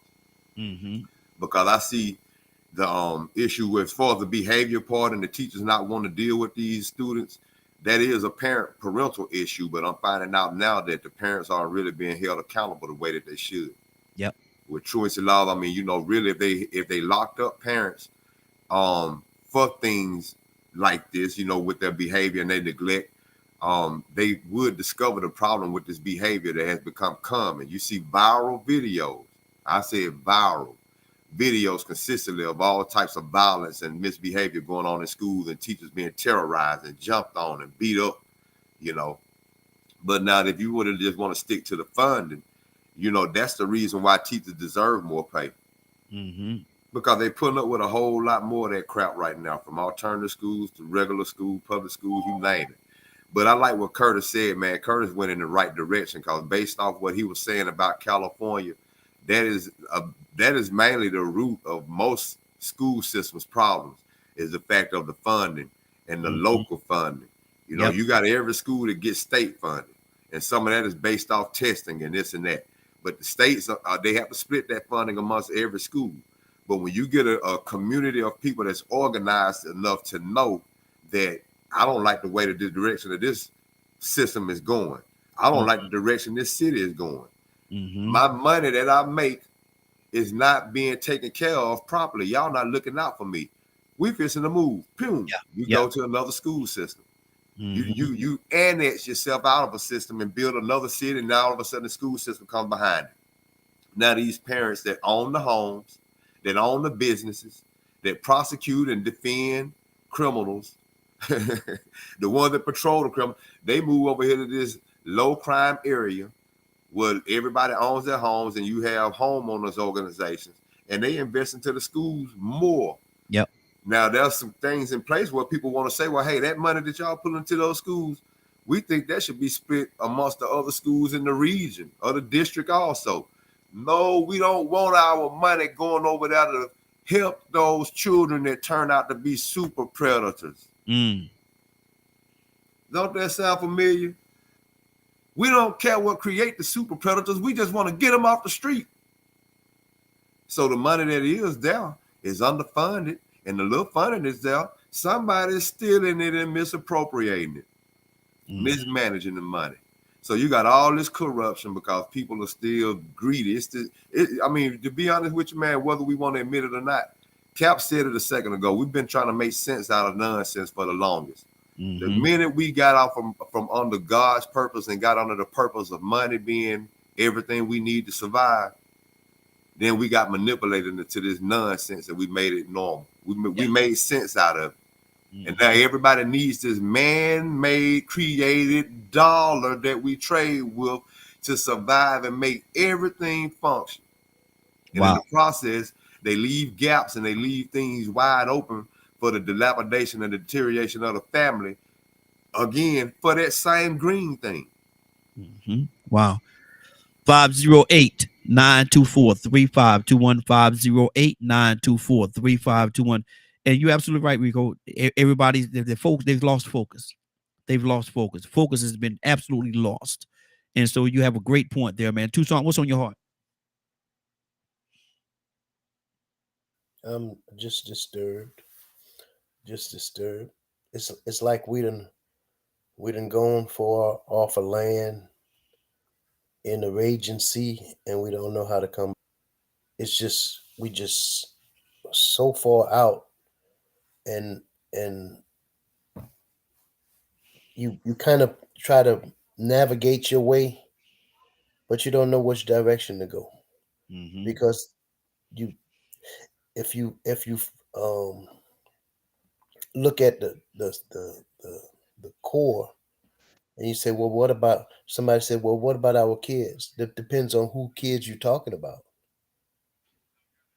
because some are going to make sure that their kids are well taken care of, and they just take their money, allocate it, Yeah. put it in a private school set, and say the heck with the rest of them. So here's some kids that have family issues, because it always starts with family. If family got problems, kid got problems. So a kid with a problem, you expect them to learn, but it's hard to learn on an empty stomach. When the miss meal cramps start kicking, boy, it's hard to want to learn something. Yes, sir. What you thinking about? I'm thinking about I need something to eat. What you think about barbecue chicken? No, barbecue chicken, fish sandwich. Exactly. Hey, Donald, add on not only that empty stomach, but add on that every night before you go to bed, you hear mama and daddy. That's right. That there. Yeah. Right. Yeah. That kind of stuff there. The kid just left home. Not only is the mama and daddy fighting, but they done done something to the kid. Or somebody done something to the kid that they shouldn't have done. So the kid got a secret that somebody done told him, you better not tell nobody. And then that's their kinfolk or somebody that they was left in the care of. Yeah. Wow. It's so much. And who suffers? Yeah, the kid. At the end of the day, the kid suffers, but the money that is supposed to take care of the problem. Man, you mean to tell me you billing? Oh God, you done misappropriated the funds that's supposed to go in a direction to fix the problem, and really the one that is way up somewhere, he don't even want the problem to be fixed. And here's another thing, and I'll shut up. You're not even talking about the drug industry. Yeah. Wow. I mean, you talk about it's so much. I wouldn't even want to be a kid these days. No, not at all. Let me go to Paul. Zamar, I come to you. Paul, what's on your heart? Good morning. How you doing this morning? Hey, good morning. Yeah, so I guess you guys were talking about the strike earlier. And, yes. And yeah, so yeah, it's a 3-day strike, and you are a part of that. You are a part of that, right, Paul? Yes. Okay. Well, our union is doing a sympathy strike with service workers like this, teacher aides and bus drivers and cafeteria workers, and yeah, they're very poorly paid. A lot of them get, other food stamps and other government assistance. So, the taxpayers are paying the bill anyway. So complicated, but I guess you showed a video. I wasn't tuned in at the time, where a teacher said some inappropriate stuff, and so yeah, it could be very stressful, and a lot of times kids, as people have said, kids come to school with emotional problems, and they have all these other issues at home. That's kind of how my class is this year. I have a lot of kids with issues, and the way my school organizes classes is, I think, detrimental, because they put all of the high achieving kids together, and this is elementary school, and then everyone else is segregated. So you could imagine how that works out. I live in a very diverse area, but the high achieving classes are predominantly white and Asian, and the classes that aren't, are lower achieving are predominantly not white or Asian. They're Black and Hispanic. There's white kids in there too, but so the culture of the classroom is a big part, and to solve this problem, obviously, it's like a four-legged table. It's not going to be just like, oh, just pay the teachers and then everything will be better. Or, the parents have a role, the student themselves have a role, and the community at large has a role. You know, if you're living in poverty and all kinds of dysfunction, well, obviously you're not going to value education. So I think it's real complex. Obviously, everyone brought up a lot of good points. I like on a deeper level, I feel like education can be liberating to people. You know, if you really embrace learning and being humble and having an open mind, and like it can change your life. It can really change people's lives, and that's not easy for a teacher to get that across, especially when there's so many other obstacles. But I think it's worth it. We have to work together to help these people that don't see the value of it. So wow, it's a lot. It's amazing how, and you said that a lot of times people don't value. If a person didn't know what a diamond was, and people put a lot of value on diamonds and stuff like that, whatever it is, different layers or whatever. But if you take a diamond and you give it to a child that don't know what that is, or the value that's associated with that diamond, are they going to value it? I say no, because they don't understand what it is.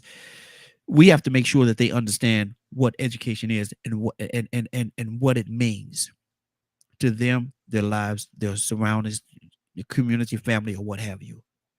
And if we don't teach them, they will never know. Zamari, what's on your heart? I mean, you're right. If we don't teach them, they'll never know. And my husband and I, Ryan and I both, we do our very, very best to teach our children the importance of that education, why they need that education, and how much they can accomplish with that education. And also, not just the education, but to respect their teachers. And, you know, a lot of kids go through it. There are bad teachers out there. Okay. There are ones who are just nasty and mean, and why they're teaching, I don't know. And my kids have encountered those sorts of teachers, right? But at the end of the day, I tell them, they're the adult. You still have to respect them.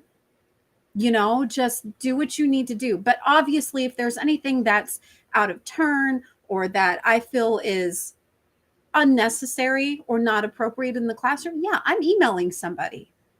You know, I'm talking to somebody. But like what I was saying to Paul on Twitch, I never come at it when my kids come home and tell me anything. When I'm emailing the school, whether it's the teacher or the principal or whoever it is, I'm never coming at them from an angle where I'm immediately pointing the finger at them. You're the problem. It's your fault. You're the issue. I'm asking them, hey, my kid came home, whichever one it is, they're saying this happened at school or this wasn't being addressed. They came to you, yada, yada, yada. I'm just wanting to know what's going on. You know, what's the whole story? What am I missing in this piece, you know, in this puzzle? And they'll explain it. They'll fill in the blanks. Oh, okay, that makes sense. If there's some larger issue at hand, then we'll work through it. But I never, ever, ever, because it's very easy, especially when you love your kids, right? And you got that mama bear in you. It's so easy to just go full force for the wrong reasons. But I've learned, you know, I really do. I value teachers so much. I really do. And so I have had to learn how not to immediately put the blame on a teacher because my child is coming home and saying something to me, which is only a piece of what's really going on. So, you know, I get it. I get that kids are unruly. I get that they don't have that home training a lot of the time. And that's really the missing piece right there is there's no home training. Like you said, there's no value put on their education, respecting those individuals who are providing that education to them. But it starts at home. And if it's not being taught at home, then these kids are going to school. And they're not going to respect the environment, that teaching environment. And so, you know, but what are you going to do? Because not all children come from a good home. Not all children go, have that lack of abuse in the home. And yes, those teachers really do have a lot of stuff that they've got to deal with, because they're expected to not just be teachers, but counselors. And I think in a lot of states, if not all, I'm sure majority of them, there's training that they have to go through to where they can recognize when there's abuse going on within children, right? And sometimes it still doesn't get said. Exactly. Nothing is done about it. So, but like I said to Paul too, like if my kid any one of my children ever went to school and acted out in any kind of way, they better not, because they know what they gotta deal with when they get home. Exactly. But they have a good home life. Good They deal. didn't grow up like I did, or like Ryan did, or like a lot of us did, right? With that dysfunction in their home. Wow. So they have a lot. Yeah, teachers do go through a lot. 508-924-3521. 508-924-3521. Cassandra, good morning. How you doing this morning? Good morning. Cassandra, did you see that clip on the news about the teacher in Gwinnett County, Decula Middle School, that went off on the students? No. You did not see it? No. Okay. Happened a couple of days ago, and she went off on the students, telling them and she was a little rough with her verbiage. She didn't touch them or anything, but she said, y'all have all this energy, if you have the same energy, see me in the street. And so she's pretty much invited them to a fight. You got the energy, keep that energy when I see you on the street. Cassandra, this is a young lady teacher. I don't know how long she's been in the profession, but she's a teacher. She went into the profession, hopefully, to teach children. How much did she have to go through to get to that breaking point where she was standing in front of the classroom and challenge these students to a fight?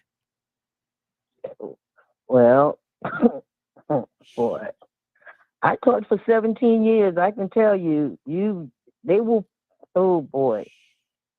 It takes a lot for most teachers, because we did it, or we do it because we love kids and we want to help them learn and we want to help them grow. But the kids today, they try you. They try you. I had a 14-year-old to threaten me in my classroom and tell me what he was going to do to me. And I told him to, leave my classroom. I said, I need you to leave now. Yeah. And he told me he wasn't going nowhere. I ain't going nowhere. Make me. Wow. Well, that was good for me. He did not hurt my feelings at all, because I went over, snatched him up out of my chair and put him outside my classroom. And he's threatening me the whole time. I'm going to get my boys and we going to come back here and blah, blah, blah, blah. And I said, no, just don't bring your boys. Bring your mama, your daddy, your grandmama. Bring the whole family, because I'm going to be right here. And he walked off and, talking all this stuff, what he was going to do to me, blah, blah, blah, blah. About a half hour later, the principal calls me and says, hey, you got a call in the office. Can you go ahead and take it? And I went to the phone, and he's on the phone sobbing like a baby. Miss Green, I'm so sorry. The judge said if I got kicked out of school, I'm going to reform school. Can I come back, please, Miss Green? I said, yeah, you can come back. But with the same energy that you talk to me like that in front of my class, you're going to stand in front of my class and apologize to me. That's the only way you coming back in here. Yes, ma'am. Yes, ma'am, I'm coming. Because it was between jail and being free. So he came and he apologized in front of my class. I never had another day's problem out of that child. Yeah. But you're not going to run my classroom. That was always my thing. Ain't nobody going to run my classroom. Exactly. So, if she got to the point where she did that, I mean, they must have really been pushing her, because most teachers are not going to do that unless they really feel threatened. Yeah, exactly. Let me see. We got a lot of people on here. I really want to change this topic a little bit, and we're going to go to a different topic in just a minute or two. But before we do, somebody want to say something? Of course. Go ahead, Toy. You want to T? Go ahead. So I think I missed the clip, right? The clip was of this teacher who clearly sounds like she from New York. Got caught up in the house. a Decula school Yeah, with some yeah. bad cheering, and her cousins ain't there to meet the cheering outside. So she gave them a piece of their mind. You know, this is my thing. And I try to explain this to my nieces and nephews all the time. You know, adults are human too. And I'm not going to have it. Mm-hmm. You're not going to be no child around me and be disrespectful. I'm not going to have it. Matter of fact, I need to Thank talk you, to Toya. mamas and daddies and have them up in here too, so we can all sit down and I'm going to tell y'all how Miss Latoya going to run this thing, mom and daddy, because you will not. I will declare peace wherever I am. And I believe that a lot of these adults are giving away their power. They scared. Everybody's scared of the kids. Wow. But the kids ain't scared of nothing. Mm-hmm. Yep. The parents scared of the teachers. The teachers scared of the states and their bosses and to lose their job. But the kids walk around here bolder than all outdoors. Come on with the jokes. You will not. And that's where our problem is. We're giving over our power and so scared to do something. Well, you know what? It's worth. Did y'all hear me say yesterday? It was worth the risk of me going to jail about this nephew yesterday. Y'all had to talk me down off the ledge. Mm-hmm. Because I'm going to always stand for what is right for them. And when it comes time to you think you want to buck the system and go the wrong way, then let me tell you something. Go ahead, call 911. What for, auntie? Because it's finna go down. And that's the same way with these kids in these schools, too. It starts from the top, just like everything else. The assistant principal is just there for money. They don't care, because if so, on that first day of school, you need to be letting them know how does this finna roll. If you got an issue, bring it to the office. If you cause my teachers a problem, I'm gonna throw you up out of here. And the parents need to be involved too. And I was just a manager. And when you brought your child to me talking about they're gonna get hired, this is what you got. You're not going to come up here and tell me nothing about your child. You're not going to fill no application out for him. You're not going to come up here and get no check. You finna follow the law the way it's supposed to be. And if you think you're going to be up in here interfering with the way I operate this restaurant, I'm going to tell you what you do. You got 4 X's, 2 windows, and 2 doors. How would you like to leave here? Mm-hmm. We give away our authority. Mm-hmm. And I believe when it comes to the school system, you so scared, you so timid. Ooh, my check, my pension. Okay, well, you can get that check and that pension, honey. We got poles you can swing on and food you can serve, honey. So trust me, you'll be okay. But the abuse that some of us adults are going through is simply because we serve the wrong master. And if your master allows you to get abused, if it's that important for you to get this little money and this little pension that ain't much anyway, that you want to strike for to stay there and lose your adulthood, knock yourself right on out, because people like me, I's gonna be in trouble anyway, boss, because I don't care who you are, and this show ain't gonna matter your age. You will stay in your place. And I believe for the teachers who feel like it's not for them, right? Get from up under that spell and do something different. Do something different. Start, like, there's options we got. Start private schools. Why not? Mm-hmm. Why not have communications and conversations on a regular basis with these parents to see what can be done? So there's the solutions, but this same spell we're all under. Oh, we can't do anything. Oh, this is how life goes. Oh, I can't change anything. That same spell is going to mess around and be the death of you until you decide to rise up.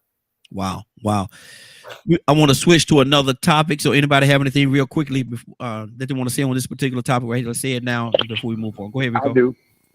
Well, who is that? Go ahead, whoever that is. Who is that? That's Ryan. Okay, go ahead, Ryan. Just thinking about what Miss Green was saying. Mm-hmm. And that particular employee of mine who used to be a teacher, he told me a story about how in the schools the kids would test him all the time because he's short in height, but my man is swole. Mm-hmm. Mm-hmm. As they would be like, man, Mr. Graham, we gonna whoop you. And he'd say, okay, let's go. Mm-hmm. And the kids would get up and move the desks out the way. They start betting money, and he'd pick these kids up and slam them to the floor. Wow. Knock the breath out of them. Wow. They throw fists at him. They tried to shoot his car, all kind of stuff. But he held his ground for as long as he could until he felt one of these days they ain't going to miss and hit my car. They're going to hit me. And that's when he left. Like Toya said, at some point, enough is enough. You have to take your manhood, your womanhood, your adulthood back. We get pressured into this mold nowadays with these kids. These kids out here don't care. Like even in the street, people who run gang life and stuff like that were involved in all kinds of shady underdealing. So they'll straight up tell you these kids crazy. They don't care about nothing. Yep. You got 10-year-olds walking around with weapons, killing people. Yep. There's something fundamentally wrong in the household that's bringing these kids to this point. Ain't no parenting anymore. Parents scared of their kids. You got me twisted. You ever think I'm gonna be scared of my kids or somebody else's? Like that just, to me, is crazy. It's insanity. Exactly. Wow. Rico? You know, I was thinking about what people were saying, man, and you know that movie Lean on Me was a true story. Yeah. You know how long ago that was? Now, if you really paid attention to the story of Lean on Me, and you wasn't caught up in all the little scenes that everybody remember that they find funny and hilarious, but you really look at what that situation was, it tells you what the problem is. It says everything we're saying, and it gave you an example of children that came from no home training and the poverty and all the trauma and dysfunction. It showed you the teachers trying but being frustrated and not caring and losing the cool. It showed you why those teachers were staying. It showed you the lack of funding. And you know, it's hard, man, because some of these teachers got a real heart and they understand how important education is for the community, because these children right now, they just bad kids. But one day they're going to be the community. They may be the super predators. And some people really do understand how important education is, but at the same time, this is their way of life. This is their way of survival. So they sort of handcuffed because they cannot risk losing this job and then not being able to eat next week. That's a hard decision to make. That's where that resilience comes in. Oh, these children are difficult. Y'all just don't know how hard it is being a teacher now. But I have to survive, because if I don't work and do this job and I'm actually doing it for the right reason, I won't get that thing they created that they, make inflation out of and that, they require for me to have to be able to live. So I'm handcuffed. People are handcuffed. They're kidnapped. We've been kidnapped by this dollar. Yep.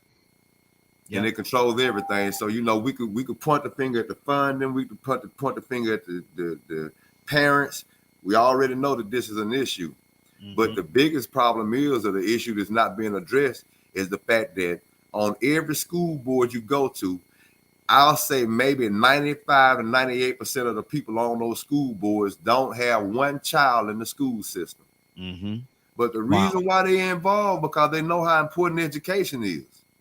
I can say 98% of the people that create a school curriculum don't have one child in the school system anywhere, but they're trying to sell it to schools across the nation or across the state. Why? Because they know that education is important. But when you go to these school board meetings, not only do you not see the parents there that's able to address the funding and ask the questions or even concerned about the importance of this funding and the lack of and where the money is going, they're not even going to the school meetings. They'll show up for an alumni reunion. They'll show up for a football game. They'll complain about the coach needing to be fired. But they won't come up there and talk about the testing scores, the failing school. They'll complain about the misbehaving students and how much of the parents and how much it starts at home. But guess what? This is where the village comes in at. Because on those school boards, the village is coming in, determining the funding. On those people developing the curriculum, the village is coming together, coming up with the curriculum to put into the school for your children to learn, whether it's bad education or not. So the village has to get involved. See, the problem ain't just home training. The real big problem is adults. It's society not being concerned about how important education is, not realizing that these same children will be the community. They will be society. They will be the public one day. Mm-hmm. They will be the people that you say that you want to vote, that need to be concerned about the important things. But when the rest of the village isn't showing up for the school board meetings to counter those people that are over the school board that are creating a curriculum, then everything goes haywire. Mm-hmm. So now we expecting just the parents to fix it. But really and truly, people that really have concern need to pay attention to the school systems in their city, because they know good schools actually dictate the economy and the success of a city. Good deal. Good deal. Pay attention to that. Absolutely. Anybody else have anything they want to say before we move on? Anybody else got it? Hey, Ryan. Yes, sir. Ryan. Yes, sir. Rico just said something that is so, oh God, groundbreaking. And I've been saying it for years when I'm having my dialogue within my segment in society. If you look at those school boards, right, most of those folks that are movers and shakers on those school boards, their kids go to private schools. Mm-hmm. Right? I guarantee you, if you made it a rule, for example, that if you are a representative of this school board, your kid must go to public schools. If you're a representative for the public school system on the school board, your kids must be registered in public schools. Or you will see some changes. You'll see some people making some moves, because see, what is not fully explained is that we say private schools and we think all they get is private money. They don't. Right? Now, to take it an even step further, we always talk, the few times that I'm on the show, we talk about the narrative and how folks put out a false narrative and they control the society by false narrative, right? So I just want to throw this out here. Years ago, I would have greeted you, or in my departure from you, I would say to you, my brother, you stay woke. Right? Yeah. Is that right or wrong? If That's I right. said that 10 years ago, that was almost said, hey, brother, stay on your grind. Keep doing what you're doing. You know what I'm saying? Keep learning. Correct? Now we're living in a culture and society with a group of people that is purposely not even attempting, they're dumbing down the children for which they constantly pull money from. We have a group of people that every time something needs to be done, the first people that get cut out of the equation in terms of dollars and cents is the kids and the elderly. Yep. Right? Curtis, why have I never heard of a story when they have all the cuts? Why I never heard of them talk about cutting their salaries, cutting some money out of their salaries to make the betterment of the school for the students and things of that nature. Why haven't I ever heard that conversation? Exactly. And when you hear about the cuts is always to the lower line, the teachers. I remember, and I'm not going to take up too much more time. I remember getting a leaflet from my oldest boy's school. That's when I knew it was really going to crap. I remember getting a leaflet from my oldest boy's school telling me everything that he had to have to start the school year. And when I got that leaflet, I'm going to tell you, I was embarrassed. Because I never had to take that much stuff. I never had to, as a parent, come out of my pocket to pay for the most basic of things like toilet paper, soap to wash your hands. And we sitting back acting like this is not going on, acting like this is appropriate. It's not. We put our kids in the hands of a system that realistically is not doing the basic essentials to provide for their well-being. And now, I'm going to say it again. Now, if I tell you to stay woke according to the narrative, I'm telling you that something is wrong with that. Exactly. Good I'm deal. telling you that you are a cause to an American problem that is bad. If I tell you, hey, brother, stay woke. Huh? When did the terminology, and this is just to say this is what's really going on, when did the terminology switch? And ignorance became bliss. Yeah. Or ignorance became the benchmark center post. or appropriateness. Yeah. Wow. I'm just saying. Wow. Listen, we're about to switch up, because like I say, there's a lot to be said in this particular topic right now. But I want to touch on this other topic before we get out of here. Let me but before I do that, Rico, I gotta do your favor, brother. Your boogie shoes. If you are in and around the Atlanta, Georgia area, this Friday, 2 days from now, this Friday, if you're in and around the Georgia area, you want to make your way to this venue right here, because we're having a 70s, 80s, and a 90s flashback jam. Flashback jam is gonna be absolutely amazing. Things are coming together as it should, and I'm excited now. I'm very excited about this event. And so, if you all are in and around the Atlanta area, and you're looking for something real good to do, reward yourself. Yes, Antoya. Make sure you say, "Let's get ready to rumble" with them boogie shoes. Lord Jesus. See? But look, make sure y'all come out and have a good time. It's gonna be absolutely amazing. It's gonna be a fantastic evening. Like I said, I'm gonna be there with my boogie shoes on. With your boogie shoes. That's right. That's how we do it. That's how we do it. So y'all make sure y'all come up there and go up to Toya with a T and shake her hand. Yeah, if you probably got to go on the dance floor to get her, but it's okay. Gonna have to. You got to come on the dance floor to get her. But here we go. We're gonna play this commercial. We're gonna come back with a totally different topic. Y'all take a look at this. 70s, 80s, and 90s flashback jam. Do you know how to party? Do you still have your boogie shoes?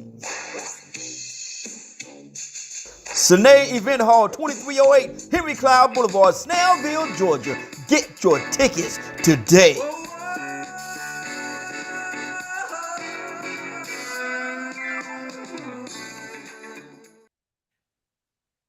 And like the late, great Don Cornelius said, it's going to be a stone cold blast. It's going to be a stone cold blast. Cap, are you there? Cap, are you there? Yeah. Okay. Yes, sir. Switching topics. And I want to hear everybody's heart on this right here, because, there's been a lot done. We talked about this from time to time. Leonard, coming to you next. How can America pay for the evils that it has done? Wow, my friend. Ooh, that's a good one. How can America pay for the evils she have done? Well, let me put it out there like this, Raheem. There's people that are listening to your show who may not feel that America done any evil. Wow. So when you said for the evil she have done, what evil she have done, in order for me to correctly, answer? I mean, what evil? What evil? I mean, how can I answer that without knowing what you mean by evil she has done? What evil she have done, Brother Raheem? So I can really answer that question properly. Well, there's so many evils that America has done to so many different people. Us as a people, our indigenous people, they've done so much there. The list is endless. The different wars that they have went and caused, different wars they went throughout the world and caused, the chaos that they have caused throughout the universe, the chaos that it has caused throughout the universe. People say America is one of the greatest countries in the world. I got a clip, but I can't play it because the guy, is a professor, and he was on the stage making a speech. And they asked the question, is America, what makes America the greatest country in the world? He asked the narrator asked one person, one professor, asked the young lady, which was a professor as well, and went to the third guy. And he said, he asked the question, why is America the greatest country in the world? And the guy said, the New York Yankees. And the narrator said, no, I can't let you go with that. I got to hold your feet to the fire. Give me an answer. And the guy looked at him, professor looked at him and said, America is not the greatest country in the world. And it went on to say, he was like, oh, are you saying that America? He said, yes, I'm saying that it's not. And he went on a rant, but he used profanities, so I can't play it. But what do you think America would have to do to pay for the evils that it has done?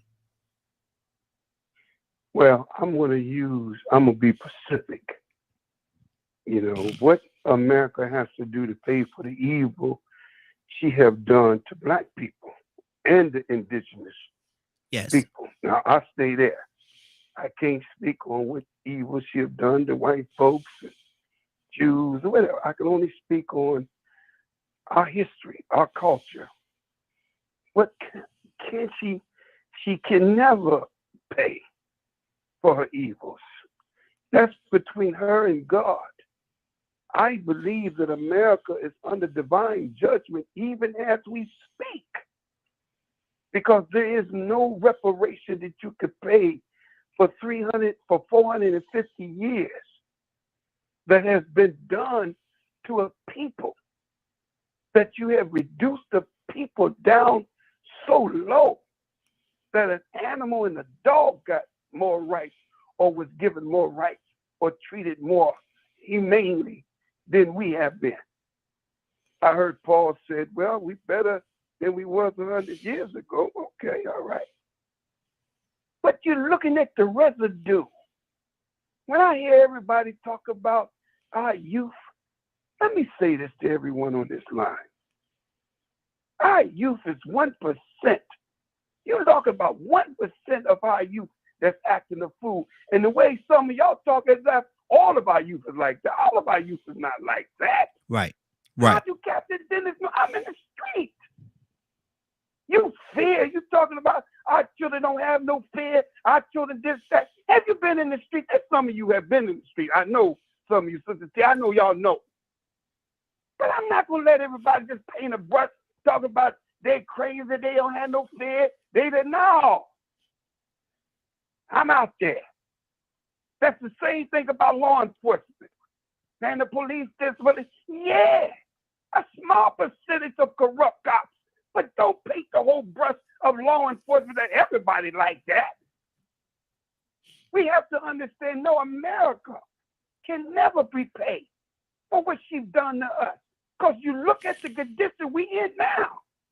Why are we in this condition? Why are young people on this self-destructive behavior? Because they hate themselves. A man don't kill another human being, or kids just be homicidal because they love themselves. That's called self-hatred. What is the root of self-hatred? We have to lay it at the doorstep of America. You taught us self-hatred. You taught us to hate ourselves all the way from slavery. Now look at the results. Look at the results. You want to act like you ain't got nothing to do with this? I hate myself because there's a curriculum in the school that don't teach me to love myself. I'm not taught to love myself in the school. There's nothing in the curriculum in the school that teach me to love myself. And I like the fact that Ryan and some more, y'all still young parents who's got children in the school. Most of us on this line, we old. Our children been grown. We got 30, 40-year-old children. We looking at you hugging your daughter, and that's beautiful. Y'all still active. Most of us on here, we just send the ship out. So we understand your involvement, but we're looking at it from a different perspective. In the perspective, we're looking at it like, whoa, man, we got issues. But I do believe America can never pay. I don't give a dog if there's no money. Well, we gave reparation. You can't give us no money. You had a chance back in the day when Lincoln so-called the Republicans freed the soul. He didn't emancipate us. It was said, give every black man and woman 40 acres and a mule. We never got our 40 acres and a mule. But now you have to give us 40 acres and a John Deere. Are you willing to give us 40 acres and a John Deere? You can't pay us reparations. I don't give a dog about how much money. Because look at the condition we're in right now. It has not changed. You look at our kids, you look at our community, that is the residue of a damn treatment that you have made of people and you reduce them down to nothing. And you want to act like, well, things have changed. For who? Wow. You got poor whites. You got poor whites that suffering the same way. Not just black people. You got poor whites that's suffering the same way. It ain't got nothing to do with just, yeah. But no, you can't. No, America can never pay. She can never pay. That's why God is getting ready to take America and beat her down till she on her knees and she will beg for forgiveness to God for what she done to us. She needs to atone. America needs to atone for what she's done to us. Until she do that, God is whooping her on all sides. Rain, snow, hail, and earthquakes. Look at California. You ain't never seen snow in California. Now you're looking at water. I heard the Honorable Elijah Muhammad said one day California may fall in the ocean. I couldn't understand that, but the way the water is loosening up and one good earthquake. Bye, California. Exactly. All right, I'm sorry. That's what's on my heart right here. Good deal. Leonard, how can America pay for the evils that it has done? What'd you say, right? Wait, hold on, Ryan. Okay. Can you hear me? Yeah, roll them windows up, man. Roll them windows up. How can America pay for the evils that it has done? Well, first of all, you can't pay for evil. That's one. So, and definitely you can't. I heard an old saying, ain't no sense in satisfying a woman that can't be satisfied either. So we have to look at it from that point of view. What you can do is stop doing wrong. That's what you got to do. You got to do that first. You got to stop doing it. It ain't like it stopped. But the way to changing it is actually putting things into place to move in that direction. There are some people that will never be satisfied. They don't care what you do. It ain't even in their mind frame to ever be satisfied because their lives are built around eating off misery. Wow. You understand? So there's no sense in trying to satisfy those people. Now, you can't lump it all together. You talk about America this, America that. You America. You America. We have certain things that we can fix. Okay. Reparations for African Americans is different than what you're talking about. Hopefully. You didn't make it too clear. America has been at war how long? What will reparations look like to you, Leonard? What will reparations look like to you? Well, reparations is definitely a move to equalize those places where we know that there was discrimination against African Americans and home ownership. But there was discrimination. You have to fix that. Even if that looks like one, you discount every African American mortgage by 50%. You have to return lands back to some indigenous individuals. There are programs that people are working on in terms of reparations. Shout out to NCOBRA, which I participate with. But that is one issue. One issue. America not just going to suffer because of slavery. Slavery been around. A lot of people are going to suffer for all the slavery involved. Sex trafficking, all that. But when you're talking about a nation as a whole, don't exclude yourself. Especially if you ever wore the uniform, guess what? You America. If you ever participated and donated to us, you America. So what are we going to do to change this situation that we're in needs to be the issue. That's like some people think they don't consider what they did either. Some people tell you, I'm just doing my job. Wow. Definitely, go after those things and try to see what we can do now. I'm not going to be rehearsing what happened before, except I wrote a reparations formula, right? Just money, science measurements. Wow. Forget about it. Good deal. Forget about it. 508-924. You have to come better. Exactly. 508-924-3521. 508-924-3521. Asking the question, how can America pay for the evils that it has done? I think we have Friday. Was it Friday that you? It is I. Good morning, Friday. How you doing this morning? How you doing? Hey, doing good. Friday, how could America pay for the evils throughout history it has done? Own it. That'll be step one, to own it. And stop running around here acting like they haven't done it inland and outside of country.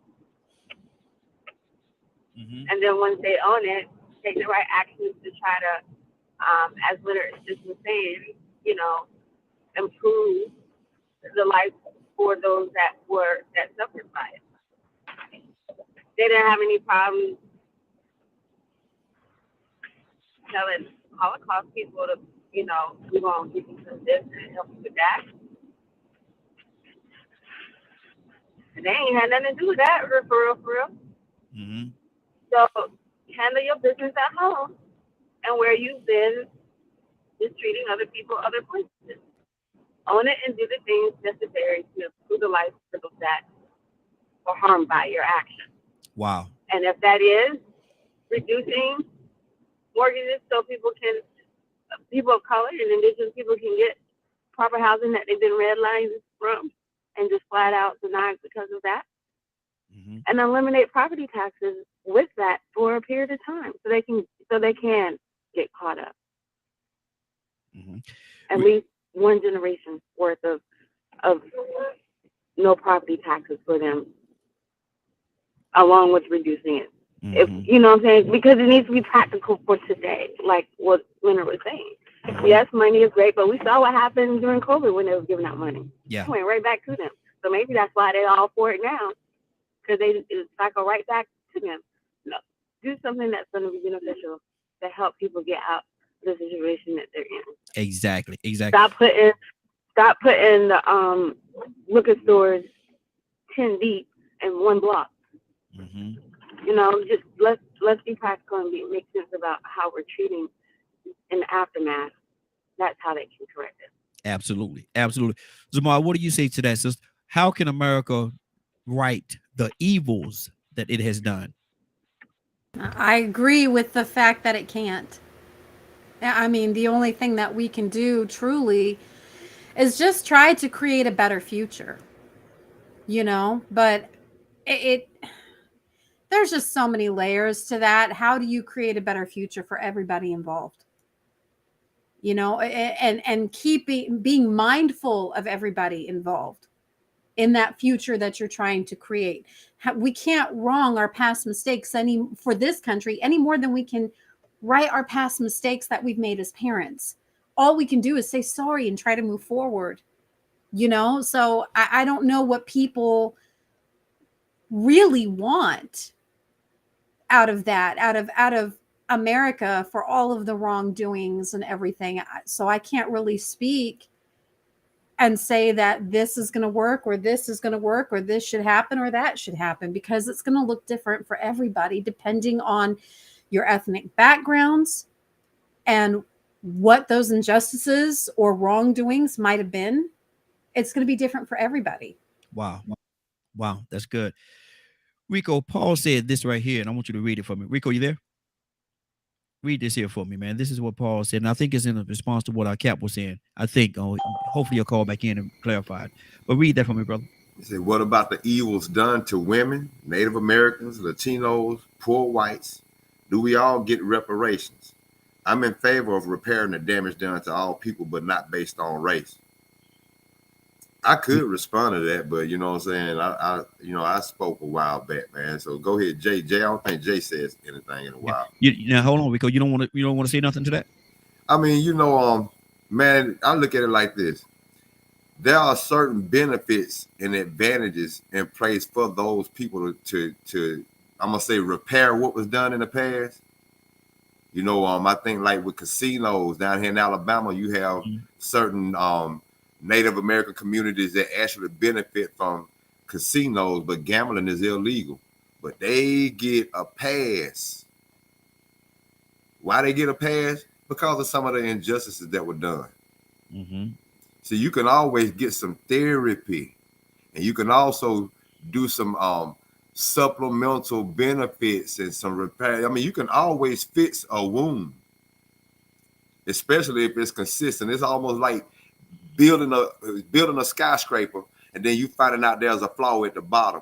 You can still go in and correct that flaw somewhere to make sure that that building corrects itself. You get what I'm saying? I mean, we said a second ago that America ain't a woman. And so what she did, you know what I'm saying, wasn't apparent to its child. This system, it was a system that was created. A lot of people have received certain benefits. I mean, you know, like if we would ask that question, what about with the Jews? What about the Holocaust? What about Germany? They said they laid the groundwork. You know, let's talk about the conference on racism right before Israel walked out of. They wanted to address everybody's issues with historical racism and how it affected what's going on today. And when everybody said, well, you know, and these are all the countries in the world, Arab, you name it, everybody was going to have to address their racism that they contributed to whatever race. And America agreed to come if you didn't bring up slavery, reparations, and Israel agreed to come if you didn't bring up the Palestinians in the West Bank. Those people bought it up anyway, and America walked out.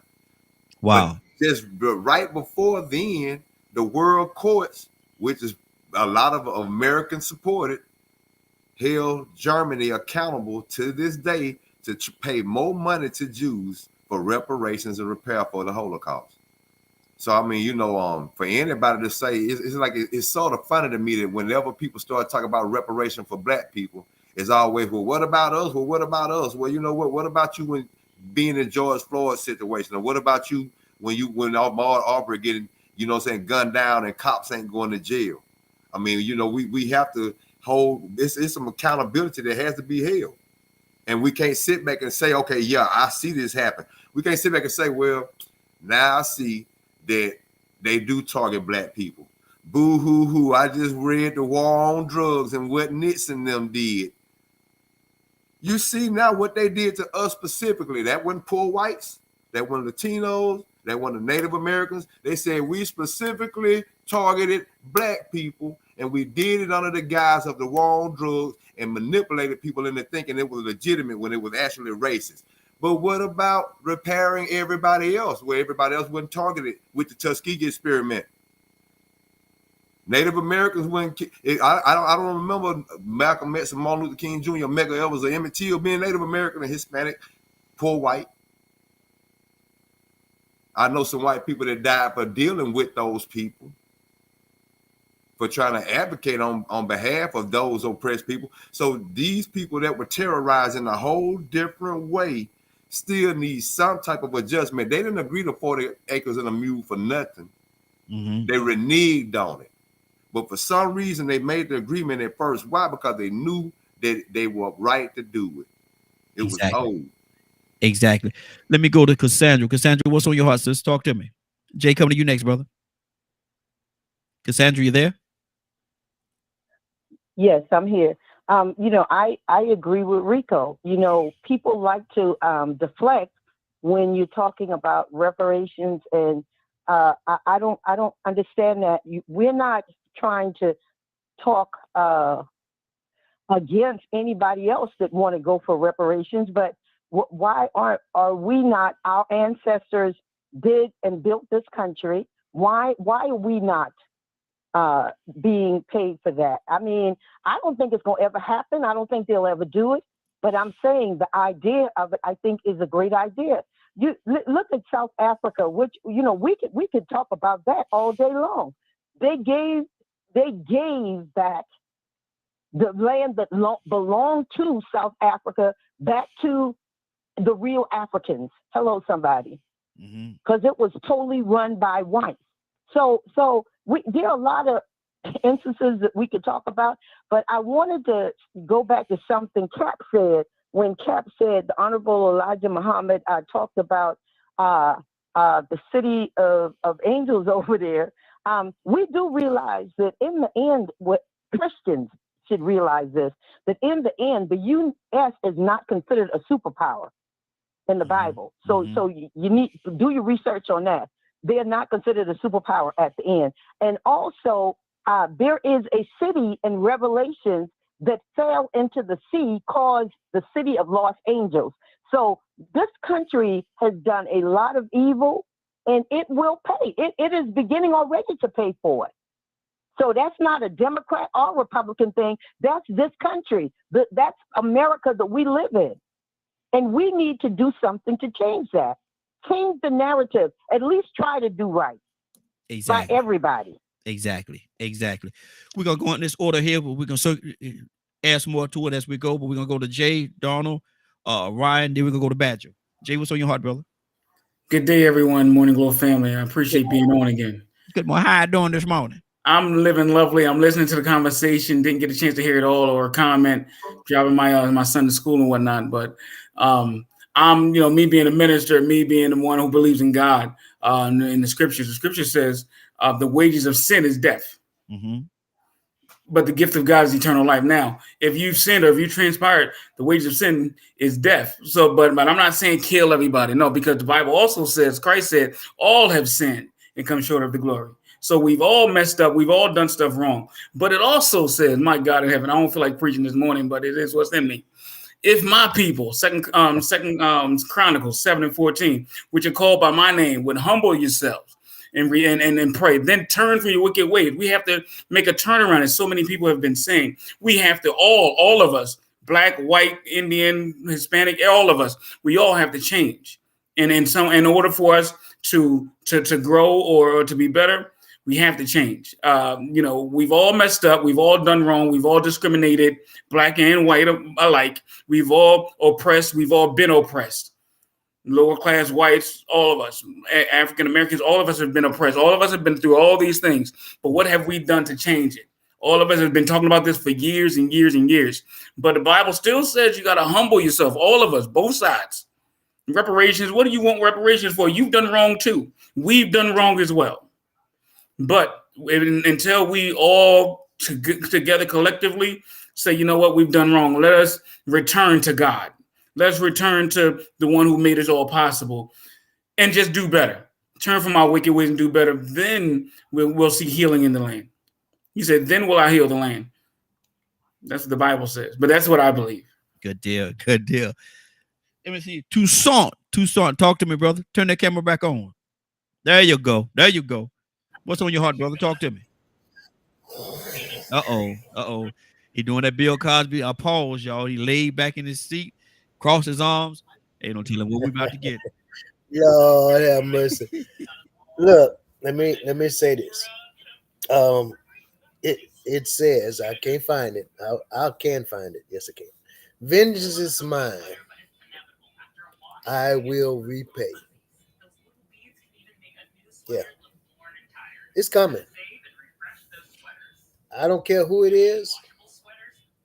You know, the some call it, some say you reap what you sow. Yeah. Karma, whatever you want. It's coming. Let me turn my TV down. I'm sorry. I'm listening to some silliness. But anyway, if you go back in history in any nation and see what they have done, see how they have gotten paid. It's coming. Mm-hmm. And if this country hadn't got paid yet, I would hate to pay the bill for this country. Mm-hmm. For what? If we have sown a seed of hatred and corruption evil, injustice to anybody from the day they say we've discovered America. Mm-hmm. Lord have mercy. When America becomes great, it will be at the bottom of the sea. Wow. Yeah, the whole country. So it's kind of like flee from Sodom and Gomorrah and don't you turn around. Mm-hmm. I don't know where we're going to go, but this is not going to be a good place to be. Yeah, exactly. If we get what I have to say, because I can't blame anybody else. Because if you're not part of the solution, you're part of the problem. Say it. And we have allowed people to get away. We voted folks in to inflict us with more hurt and harm. And we pay people. Just like we're talking about the educational system versus how we pay for entertainment. You got it coming. Yeah. Yeah. Lord have mercy. If there is a such thing as fire and brimstone, Lord have mercy. Look out there. I said, watch out there now. It is not going to be pretty. Yeah. And I would hate to be the I can only say it like this. It's simple. 3 words that Jesus himself said. Remember Lot's wife. Wow. 508-924-3521. 508-924-3521. How can America pay for the evils that it has done? Ryan, what's on your heart, brother?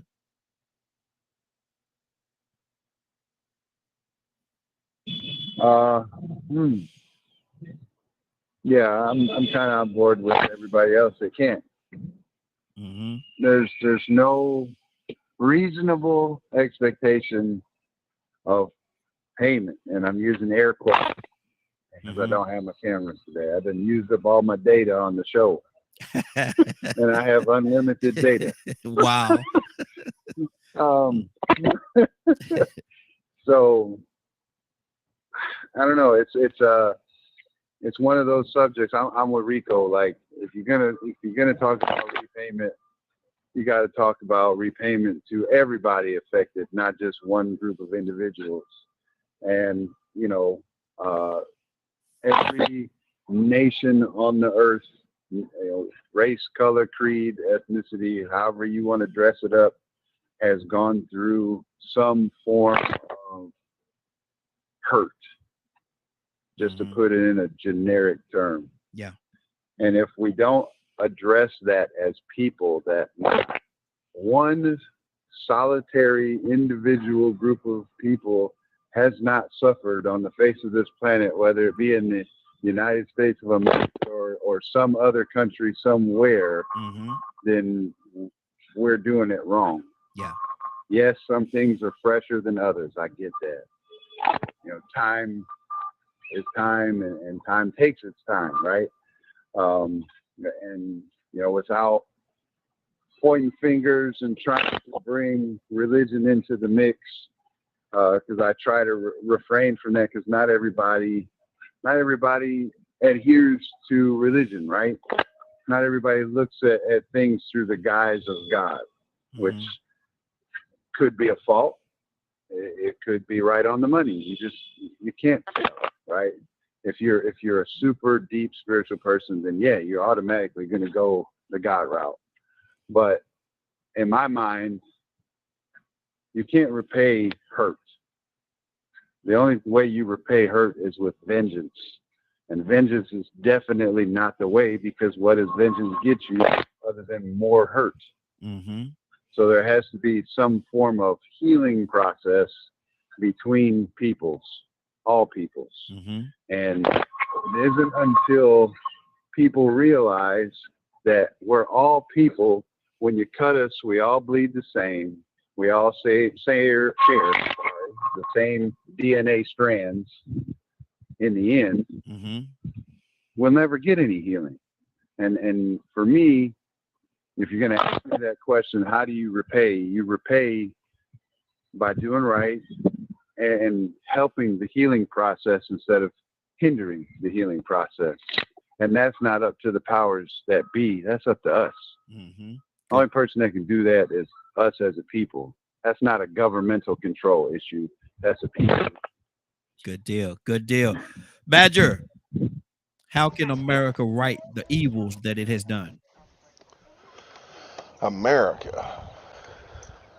You sure you don't mean Americans? No. You sure? I'm positive. I said what I meant. Well,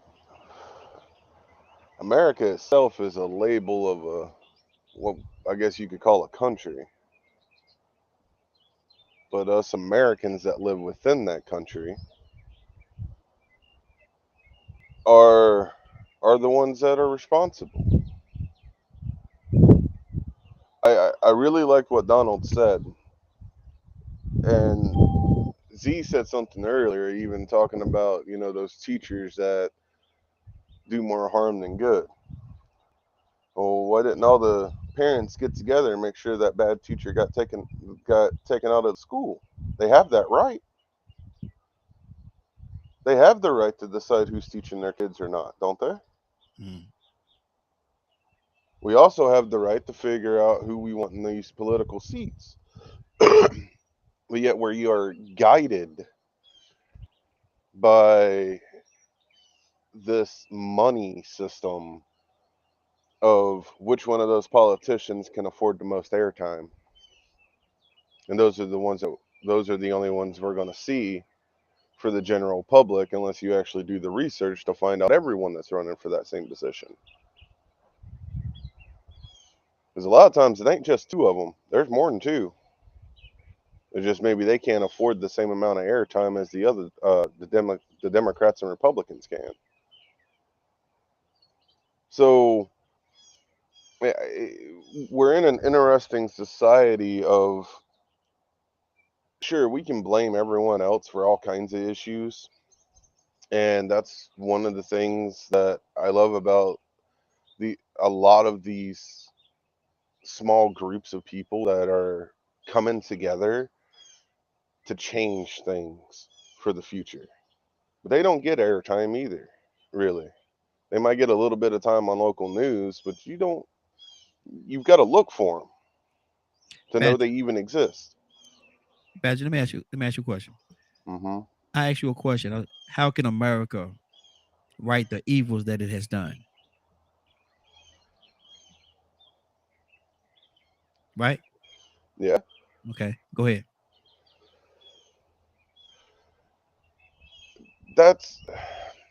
America is nothing, or the United States of America. America, what is America? America is its people.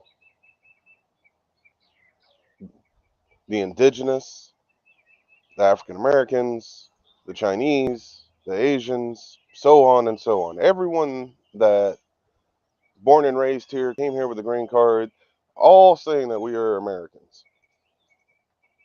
Aside from the ones that are coming to visit and then going back home wherever they're from. But those of us that are here, have the social security numbers, and so on, we are Americans. Even the indigenous people, Native Americans. Okay. So, and a lot of people don't really know what's going on tribal lands. Why is that? It's dictated by the news networks. A lot of people don't know what really is going on city streets. Who dictates that? The media, the politicians, the business people, the ones that benefit from it. They dictate what gets shown on there. So if we want to make a change, or for America to become better for the things that they've done in the past and that is still going on, we the people are the ones that need to make that change happen. Okay, good deal. Let's keep this thing going. Let me go to who I said was going to be next. Brother Pete, good morning, sir. How you doing this morning?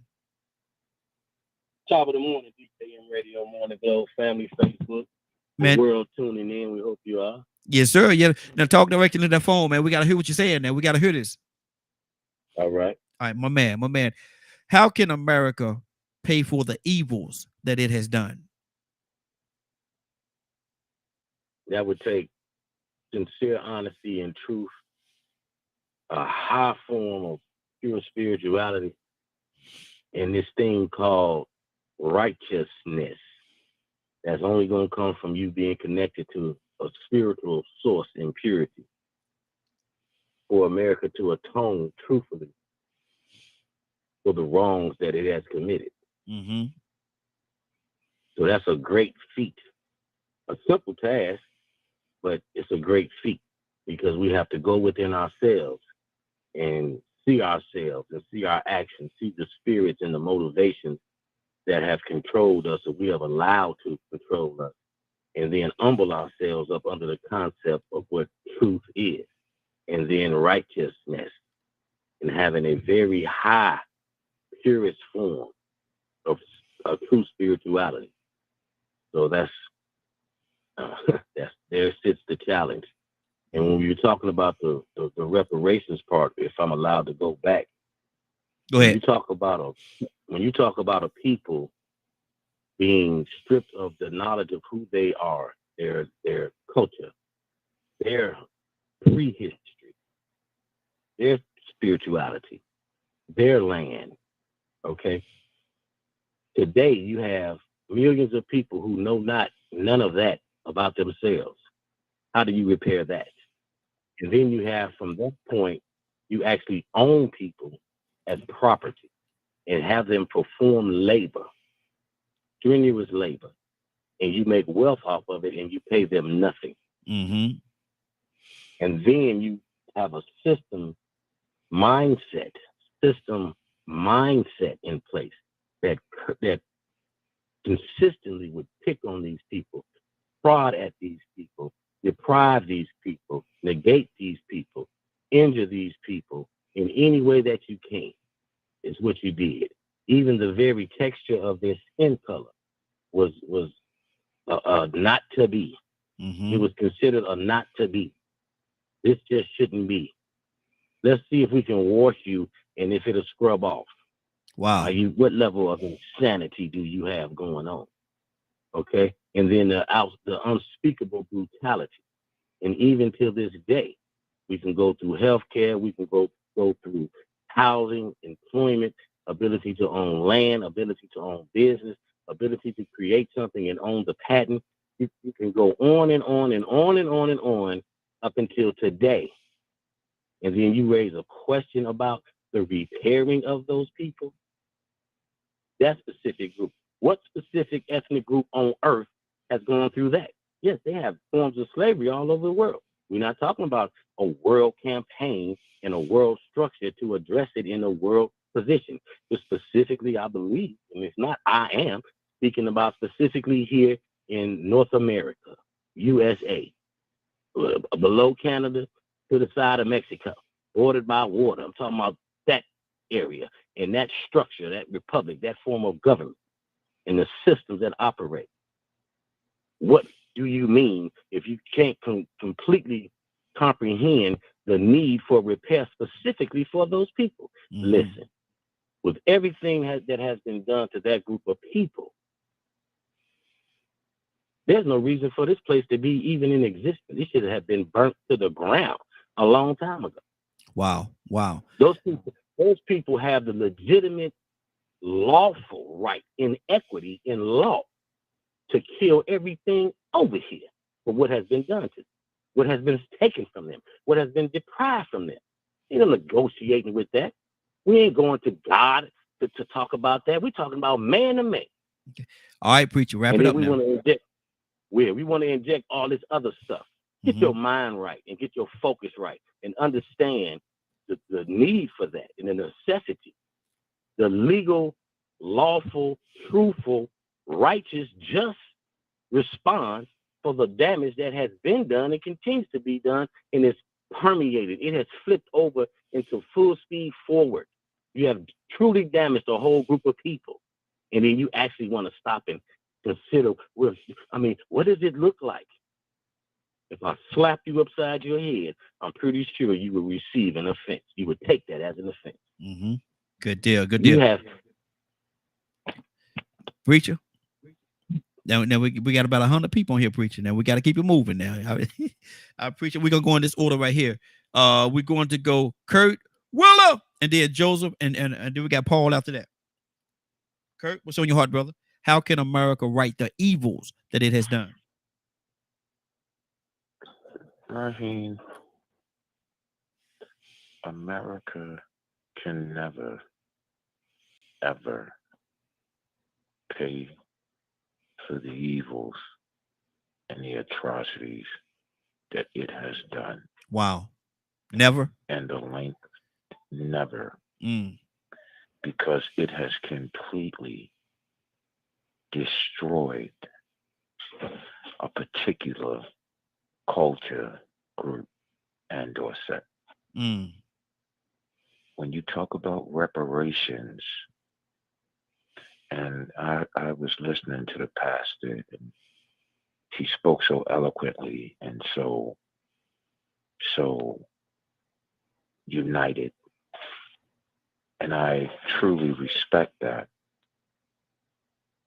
But I also live in a realm of reality, because my grandmama taught me God ain't raised no fool.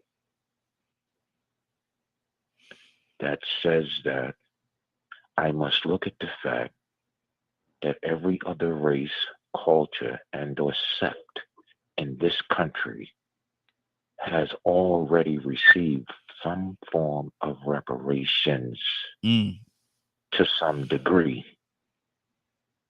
except for the Negro.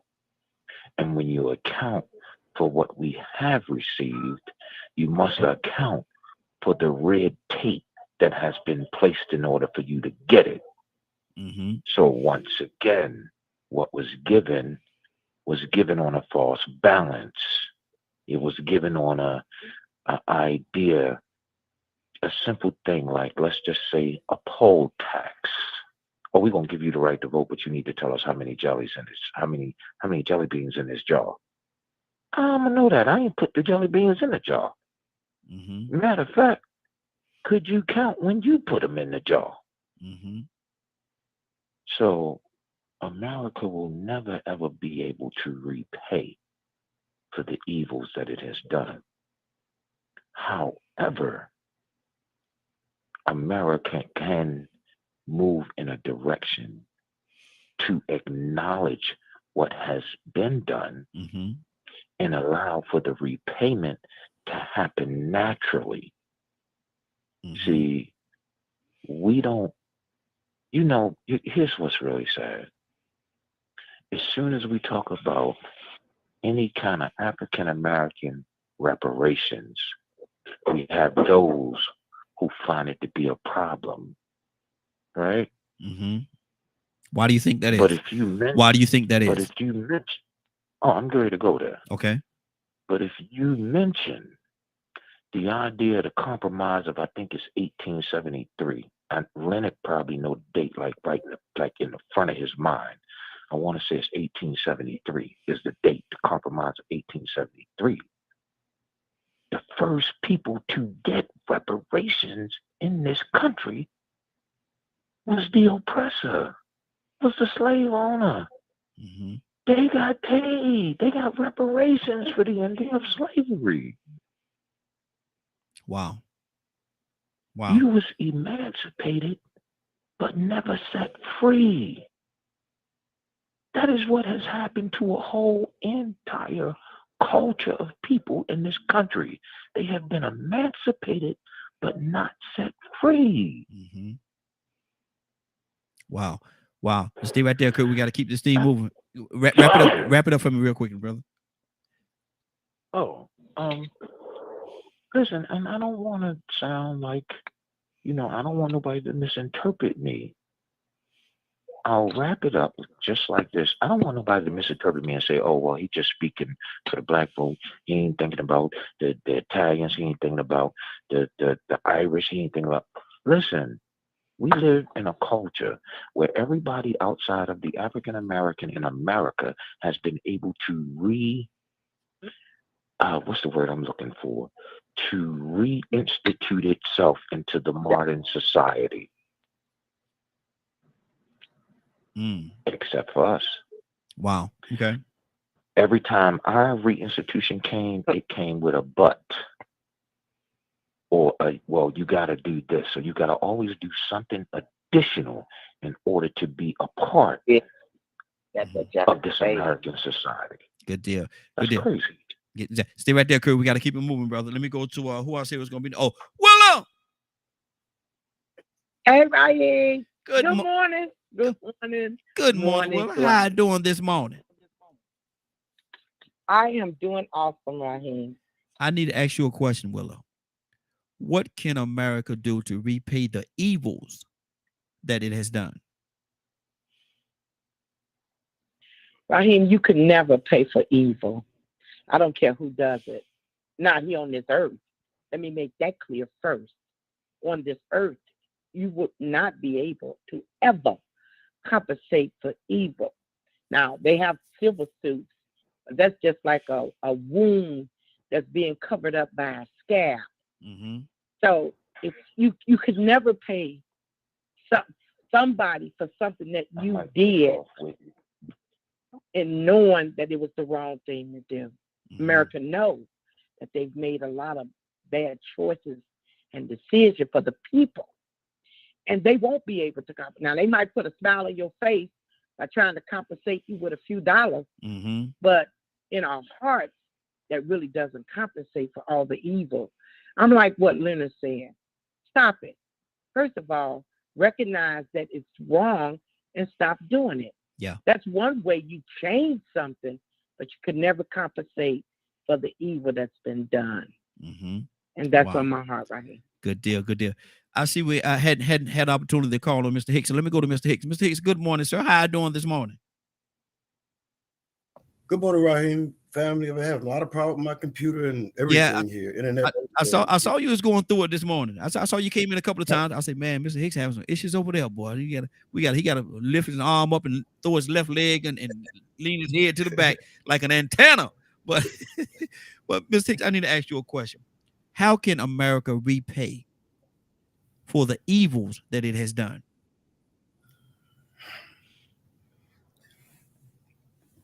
How can I repay for the deaths I caused? Wow. How can I repay for the damage I've done to people in this life? Mm. How can I? And I thought I was right. I'm saying this without the elements of forgiveness, and it ain't an easy thing. It's a hard thing. Because the natural instinct is for revenge. Get back. That's natural. That's the flesh. That's natural when anyone hurt you and offend you. The whole way that the Christ taught was treat people right, even when they treat you wrong. That's your highest calling. When they're wrong, you do right, because you stand on the principle that the real final judgment's not in this world, not here, but it evolves where you go after this here. And I'm not going to get caught up in the theology, but I'm saying I killed people in my life. And it weighed me down because somebody else told me I was supposed to do this thing. And I was too weak to stand up, even though in my heart I had the word that told me I can't do this. But peer pressure, all the world around you saying you got this uniform, you took this oath, you got to do this thing. And the hardest thing was to throw down my weapon and let them lock me up in Vietnam. Because I ain't going to do it no more. So I'm saying, how can I repay for what I done? I couldn't. You can't. America can't. It's going to take some kind of spiritual happening inside yourself to forget the past, glance back at it for sure, know it, but keep your eye on the future. Because we keep spinning this circle, I can't bring back a life. I can't do, no matter, I could be sorry, contrite, but until something outside of myself bigger came to me and said, I forgive you. Now you turn around and you forgive them. Mm-hmm. Yeah. And it's an everyday thing to forgive people that do you wrong. To forgive people that hurt you and hurt your people. But when you look at history in a real scope, I mean, not just 200, 300, 400, look back thousands of years and look at what we got now with all our faults, with all the weakness in this system. Listen, if you don't have this, you're going to have a pope, you're going to have a king, you're going to have a queen. Yeah. If you keep looking at all what's wrong, if you're looking at your marriage and your relation with your children, my children are all grown. I heard Cap say that stuff. All my, my children, I ain't got to worry about none of that. Mm-hmm. But they got children. Yeah. They got children, and don't get to you got to navigate. Should you get this shot? Should you trust them that the shot is good, even though you have a history that they experiment on us? That COVID was an experiment, whole total thing. Everybody got rich off that stuff while they panicked us and got us fear. How those around pointing fingers at each other, canceling each other. And if you say something about I like Trump, man, somebody gonna jump and beat you up and say, don't say that. You can't say that. You black.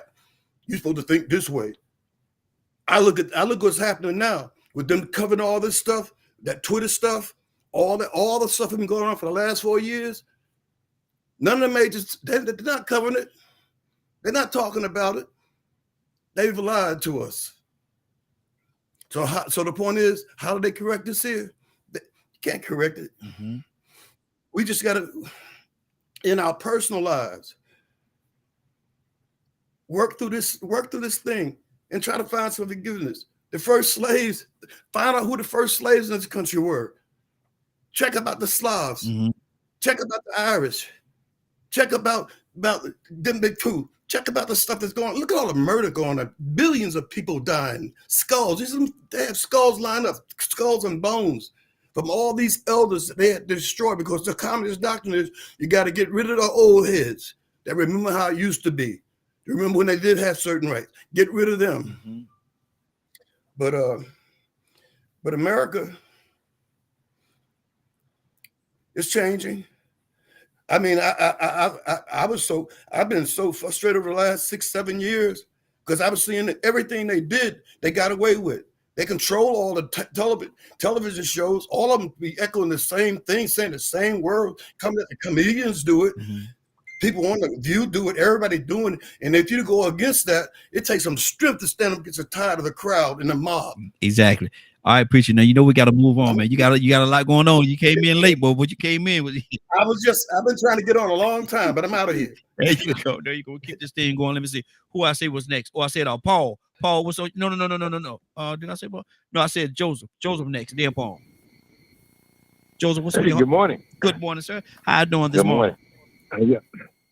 Doing good. How does America repay for the wrong she's done? Yes, the evils. Yes. The evil she's done.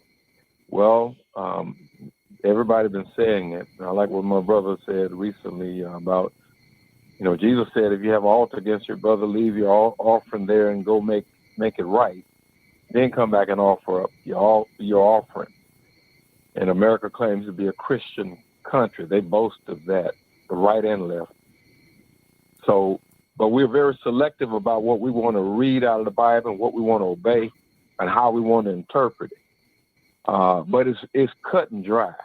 If you wrong somebody, go make it right before you try to come before a holy God, because God ain't nothing to play with. Mm-hmm. But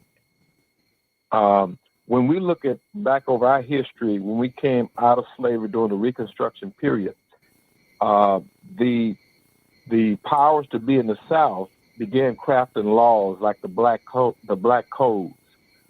so that if you was caught loitering in town, you could be arrested and hired back out to the plantation. That was a way to put black folks back on the plantation to give white folks more free labor. And just as our other brothers pointed out, when the Civil War was over, the slave master was given reparation. But there was discussion about giving reparation to the former slaves. And there were attempts to try to repatriate some of us back to Africa. That is our history. We can't let anyone romanticize it, sanitize it, or distort it. We gotta walk. We gotta be true to history, or it will repeat itself. And that is why we got to be careful about our children, how they're being educated. We must educate our kids, because if they don't know the way, if they don't understand what the struggle has been, then they can't continue to struggle. And that's what the DeSantis and the Lindsey Graham and the other MAGA cult members want to do. And they're talking about wokeness, and there's a whole lot of wokeness going on this phone right now. There's a whole lot of folks talking wokeness. And I'm talking about, when I say wokeness, I mean aware, enlightened. Let me talk. Hold on, mistakes. Of what the struggle is. And they hate this term. And we black folks came up with this term, wokeness. Stay woke. When we say stay woke, we mean stay aware, stay informed. Keep your eyes on the prize. Don't let nobody bamboozle you. Don't let nobody hoodwink you. And that's what we mean when we say stay woke. I don't know what the Santas mean. But we're going to be woke, and we're going to wake up everybody else. In fact, we waking up folks around the world. George Floyd showed you that. So let's all stay woke, and let's all continue to teach our history the way it is, because the only way we're going to get America to do right is for us to stand up and be men and women and walk in our truth. We're not going to be walking nobody's lie or their myth about who we are. We know who we are, and we're going to walk in that. And now, if America wants to be whole and to live out her true meaning, what is on paper, all men are created equal and all this stuff, right? And then this liberty and justice for all this kind of stuff.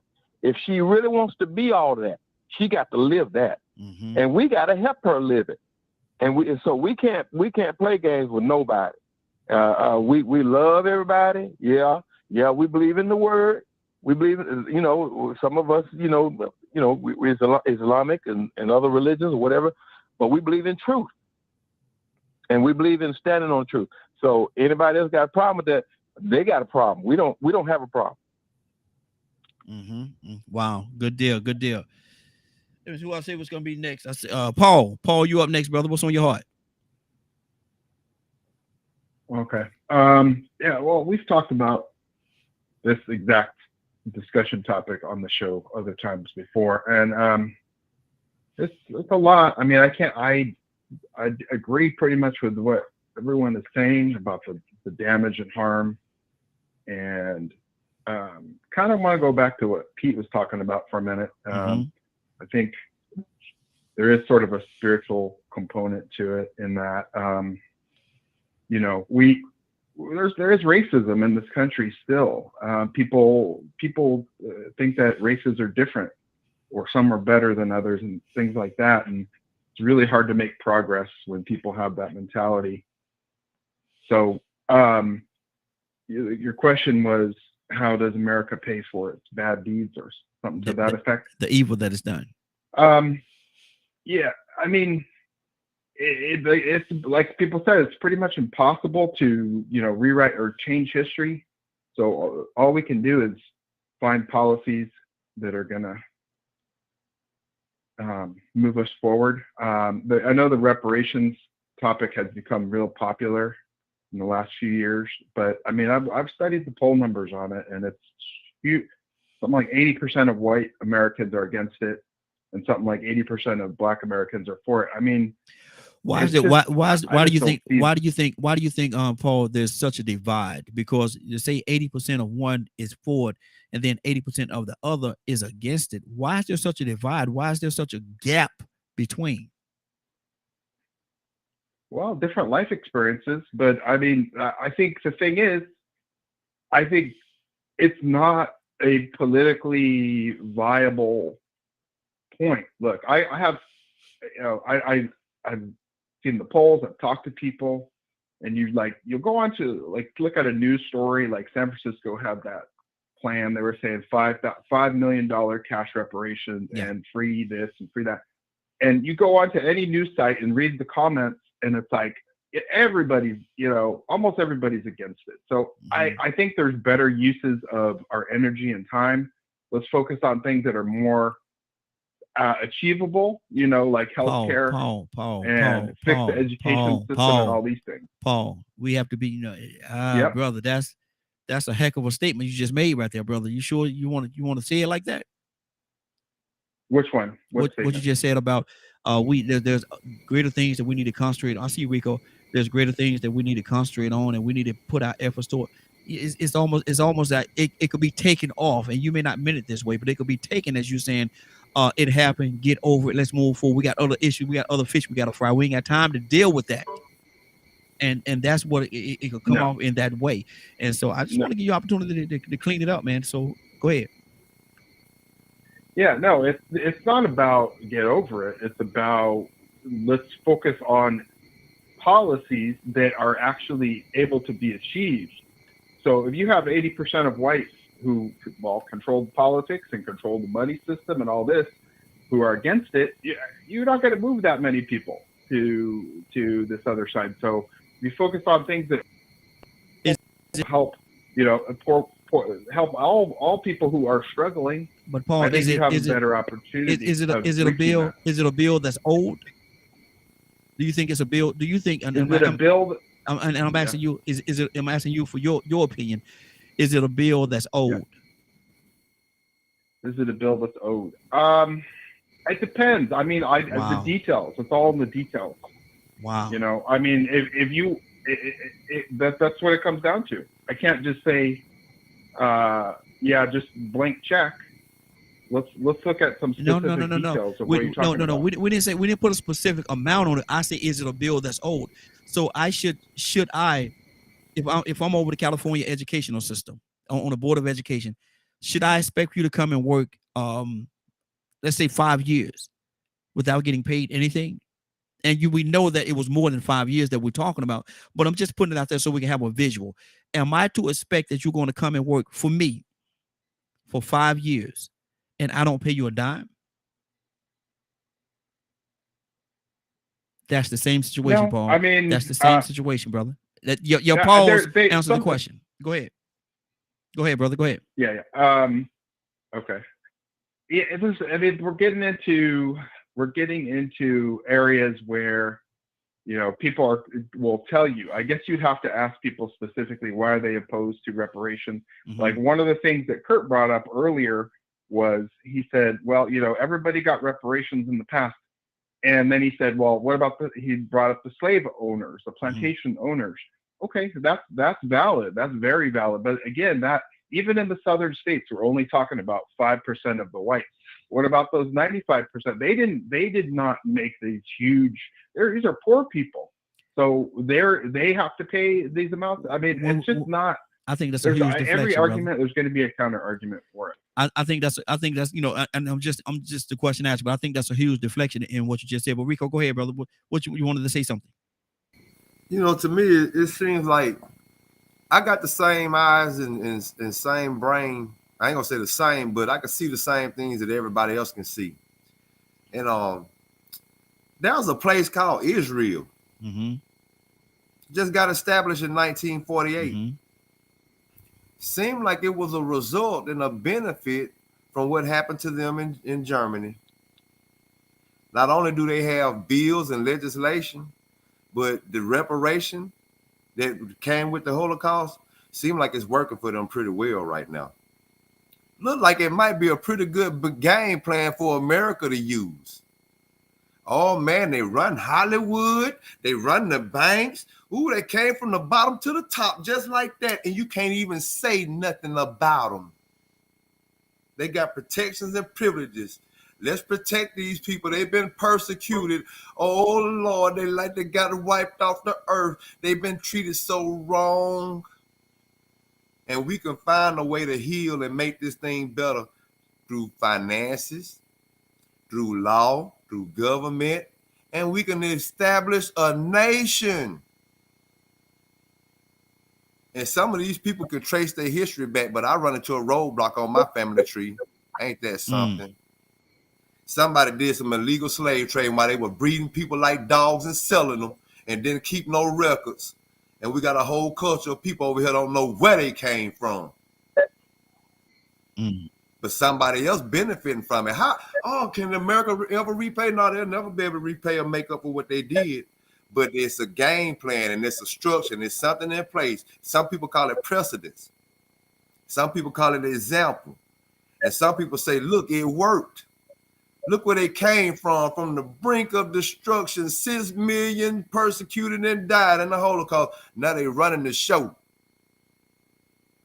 But how are we going to do it for the blacks? How are we going to fix it for the Negroes?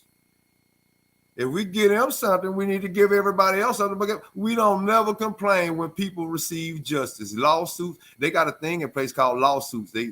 I mean, what if everybody that filed a lawsuit didn't have that opportunity? They just said, you know what, heal. People win lawsuits all the time, but now all of a sudden, reparations and money it ain't the way. I don't think that'll work. Now, it might not work all the way, but it'll help.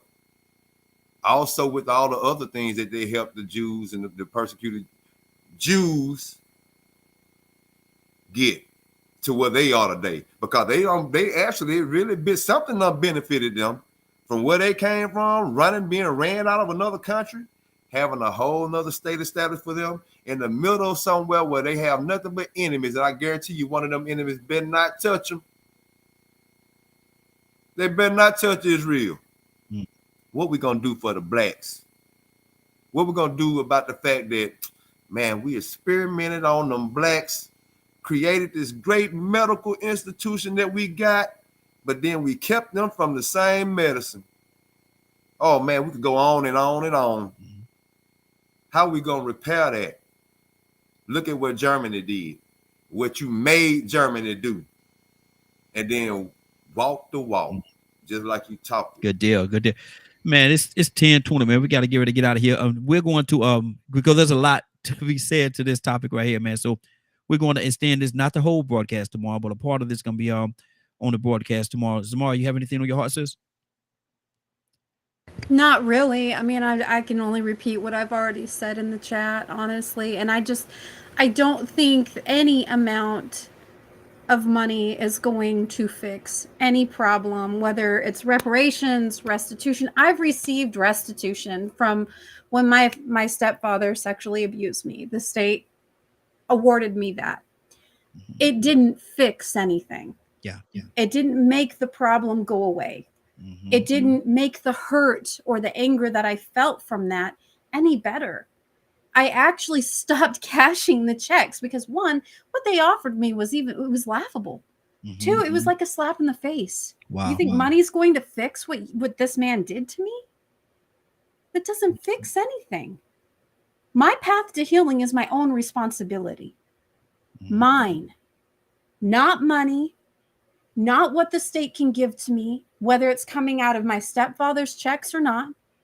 My healing is my responsibility. And if I keep looking back at all of the things that were done to me, I can never move forward. Wow. That's all I got to say about that. Good deal. Mr. Hicks?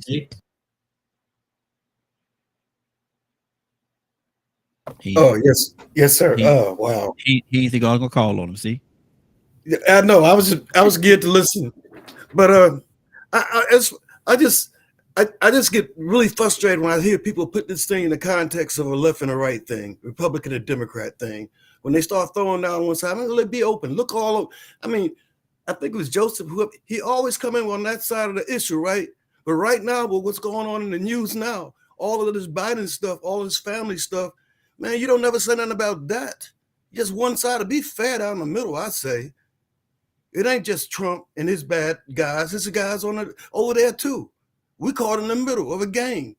Can I respond? Absolutely. Hold on. Well, hold on. Ms. Hicks, will you finish? No, I'll let him respond. I put my point out there because it's every time he speak, I hear this whole. Yeah, and I do it on purpose because first of all, and I'm speaking to you on purpose. That side of the argument. Trump told us, what do you have to lose? What in the hell do black folks have to lose? Well, we found out what we had to lose. What? Now, with Mr. Biden, now, if you remember during the 30s, when the country was suffering from unemployment and everybody was in suit lines, Franklin D. Roosevelt came out with the New Deal, which put people back to work. Mr. Trump was talking about the infrastructure bill to put people back to work, but you know why they didn't want to put people back to work, my brother? Because that'll stop the crime in black community, and that'll put black families together. Because when black folks got good jobs and can take care of their families, we could make our families whole. That's why they didn't want the infrastructure bill. Now, Mr. Biden came with the infrastructure bill called Build Back Better, and they didn't like it. And he is trying to give jobs where you got to remember now, in the 80s, the factories jobs went overseas for cheap labor. They filled the vacuum with crack cocaine. What did that do? That put millions of brothers in prison. Now, that's why I don't talk about the right side. I'm looking at the side that's going to help us.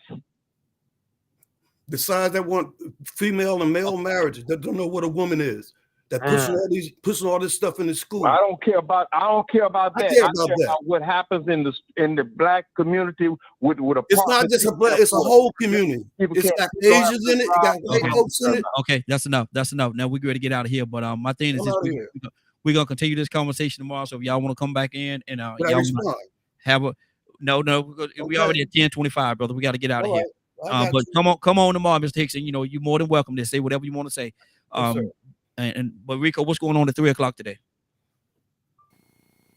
If you missed today's show or would like to see or hear the rebroadcast in its entirety, you can tune in at 3 p.m. Eastern Standard Time on www.dkmmediagroup.com. Did you say entirety?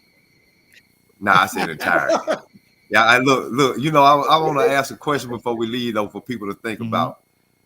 What is more important in society right now, education or economy? What is more important to self-preservation of life, education or economy? Wow, good question. Very good question. Let me see. Okay, good. I heard somebody saying something in the background. I don't know who that is. Let me see. We need Willa. Oh, look here. She right here. I believe she's still here. Before I even go to her for that, Willa, you got anything on your heart though before we go to the prayer? Pray for us, Willa. She can't announce me. You know, I think Zaria. I mean, she put the nail is so deep you can't even get it out. She laid it out exactly the way it is. I loved it. Amen. Amen. And hey, we gotta give Zamari a little bit more respect now. Everybody say it together. Zamari.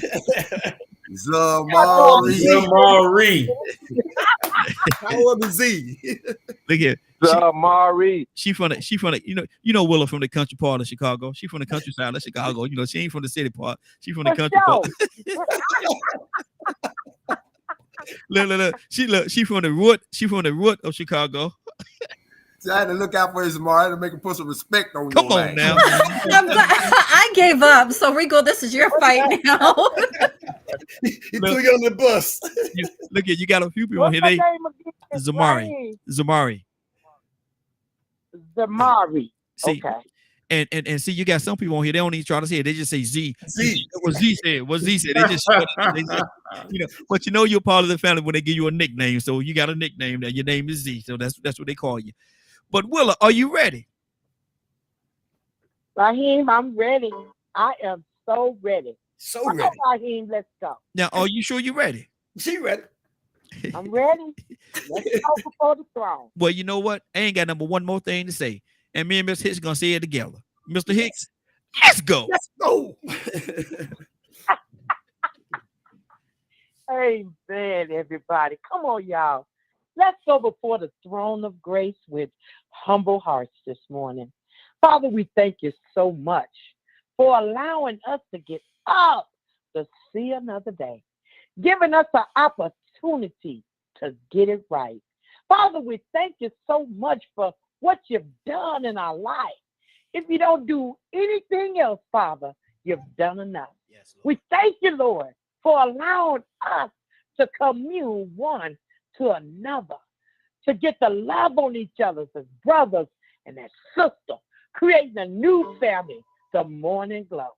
Ooh, we thank you, Lord, for the love that you've shown us to love one another unconditionally, Lord. Father, we thank you for teaching us how to forgive. Father, we know that you are the conqueror, the victor of it all. And we love you, Lord. We honor you, we praise you, and we glorify you. Father, I'm asking you to touch each and every last one that's on this line, Lord. Father, whatever it is that they're going through, Lord, Father, I believe that you already know. So we lift you up this morning, Lord, because we know that with you, we can do all things. And Father, for that, we say thank you. Yes, Lord. So I'm asking you, Lord, to continually allow the protection of the Holy Spirit to surround each and every last one. Thank you, Lord, for the morning glow. Thank you for Raheem and his family in Jesus' name. Amen, amen, and amen. Amen. Amen. Tucson. I got to go to Tucson. Tucson acting up over there, man. What's on your heart, brother? Man, anywhere, anybody that says, ooh, we in their prayer, man. Boy. Lord. When they say that, you know, they in that. That don't do nothing for nobody else, but that do something for me. Ooh, we. Yes, sir. Cassandra. Yes, sir. Anything, yes, sir. Anything on your heart before we get out of here? No, thank you so much. Okay, good deal. Anybody? I'm gonna give you about 30 seconds. Anybody got anything? Go ahead, Rico. Paul. Huh? We want to give Paul all our support. He out there on the picket line striking, you know what I'm saying? I just want to let him know he got my support, and hopefully he got everybody else's support too, man. We got you, Paul. Yes, sir. Yes, sir. Amen. Absolutely. Amen. Absolutely. We with you, man. Okay. And I just wanted to say real quick, family, I'm glad to be back, man. With the cold weather and stuff like that, I'd be hurt, so I can't get on as much. But I'm back now, and I'm so grateful to be back with you guys, my brothers and sisters. You guys encourage me, so thank you guys for encouraging. This is poor Joyful J or ministry, if you will. To God be the glory. Good to have you back, brother. Definitely good to have you back. Zamari, you smile. You looking like a proud parent. A proud parent up there. Yes, you got a little smile on your face, like a proud parent. What's on your heart? Just love y'all. I love all of you, every single one of you. You know, I enjoy this every day that I'm on here. I love hearing the perspectives, and I really do, truly. I'm gonna cry. Like, I just love you guys. Just know that. Love you as well. Absolutely. Absolutely. Like I say all the time, man, we family. That's just what it is. Cap still on here. Cap, I thought you had hung up. Cap, what's on your heart, brother? Cap, you only got 30 seconds now. I'm so sorry, man. I had to deal with something very serious. I had you on. I'm sorry I missed most of the dialogue, but nevertheless, I know it was awesome. Thank you for giving me always this great opportunity. I think you got These airways are sacred, and I try not to say anything that's going to be disrespectful to anyone on here, nor would I try to say anything that would insult you or your radio listeners. But thank you so much. And if I did, please, family, if I said anything that was insulting, charge it to my head, but not my heart. Absolutely. Thank you so much, brother. Absolutely. Appreciate you, brother. Appreciate you. Curtis. Yeah, what's up, bro? 30 seconds, brother. 30 seconds. Talk to me. I'm with Cap on Oh, that. time's up. Charge it to my head, not my heart. Yes, sir. I just have one question yes, that sir. I want to leave everybody with, because when I ask questions, I genuinely are asking questions so that I can gain some more clarity and understanding as to what's going on. But I have one question, and my question is this: does it seem to me that every time we have to speak on an issue, and I'm not just specifically saying we as in us in this circle right here, but I'm speaking in terms of the circles everywhere. When the topic of repayment or the topic of getting righteous, doing right by the African American community, it's a problem. But when the topic is doing right by every other community, it is never a problem. And I'll end in my 30 seconds in saying this. If y'all don't believe what I'm saying, there's an organization, I believe it's called ACAP. That organization meets every 3 years, I think it is. It's every 3 to 4 years. Their meeting is specifically about the reparations that have been paid to the Jewish community for the Holocaust. And what happens is the nations that are involved in that meeting decides if Germany has paid enough or if they need to pay more. Mm-hmm. The Absolutely. last time I paid any attention to it, it was 2004, and they were awarded another $16 billion. So Now- I'm just gonna leave it there. Now, Curtis, I'm Curtis, just Curtis, curious. your clock is set up a little different from mine, man. Cause it seems like a little more than 30 seconds there, man. Your clock is set up a Well, little I'm different. sorry, than your I'm clock is sorry set I up went different. over, brother. Hey, Badger, 30 seconds.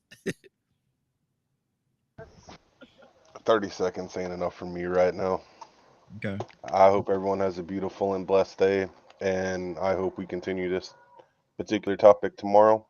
We will. Because I got some things on my chest I want to get off to. Okay. Cool beans. Cool beans. Uh-oh. You got some wind. You got like say you got a little wind in your jaws over there. Got a little wind in your jaws. Did I miss Mr. Hicks? Yes. Yeah, I'm sorry. 30 seconds, Mr. Hicks. 30 seconds now.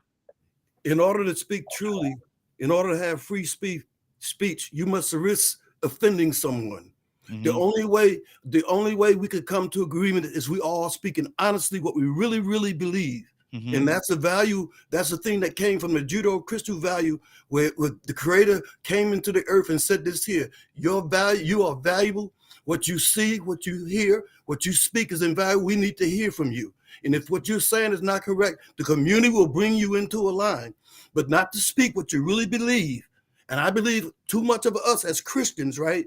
We take a line to a political party rather than to the gospel, rather to the higher principles that govern what's right and what's wrong, which side is right and which side is wrong, who want a man to be a man and a woman to be the woman, who want to keep these freaks out of school teaching these kids this stuff and who don't. That's the future, our children. All the other stuff, being political, taking your political alliance as a religion, is blasphemy. Hey, Mr. Hicks, let me ask you a question, Mr. Hicks. I want to ask you a question. Mm-hmm. Did Curtis give you one of his clocks, one of his watches? I was shorter than Curtis, though. Because y'all 30 seconds a little different from mine, man. I'm just saying. I'm a little shorter. Curtis must have gave you one of his clocks. Their battery going dead. It's flickering. Leave Kurt alone. Leave him alone. Y'all on the same. Y'all, man, look at my. How do you really feel? My clock is a little different from y'all clock. I'm just saying. I'm just saying. What you say about that, Tucson? There's something wrong with their clock, ain't it? I plead the fifth. No comment. Good deal. It's been a great broadcast, and yes, we will continue this this conversation tomorrow. Like I said, it may not be the whole broadcast, but we're gonna dedicate a certain part of it to tomorrow early on, and talk about this. And there's a lot of things that need to be said, and it needs to be said with a lot of truth. Everybody need to bring. I asked the question, "What's on your heart?" And I need to hear what's on your heart, because that's what's gonna help somebody. That's what's gonna help. The conversation has to go in that direction, because if not, we're just spinning wheels. We can't just say what sounds good or what's politically correct, or say what we think sound good intellectually. What's the truth? What is the truth? That's what we need to get to. And with that being said, it's been a great broadcast. I want to thank everybody for joining us. And more than that, I want to thank you for allowing DKM Media Group and Associates for being a part of your day. I'm looking at the clock. It is now 10:38. I want to thank. It's now 10:38, and we over. Hold on. How many minutes we over? God don't matter. We over about 19 minutes. Y'all have a great day. Love you. Take care of each other. And if you get an opportunity, give somebody some love. You just might find some love in return. Love you. Stay blessed. Talk to you tomorrow morning.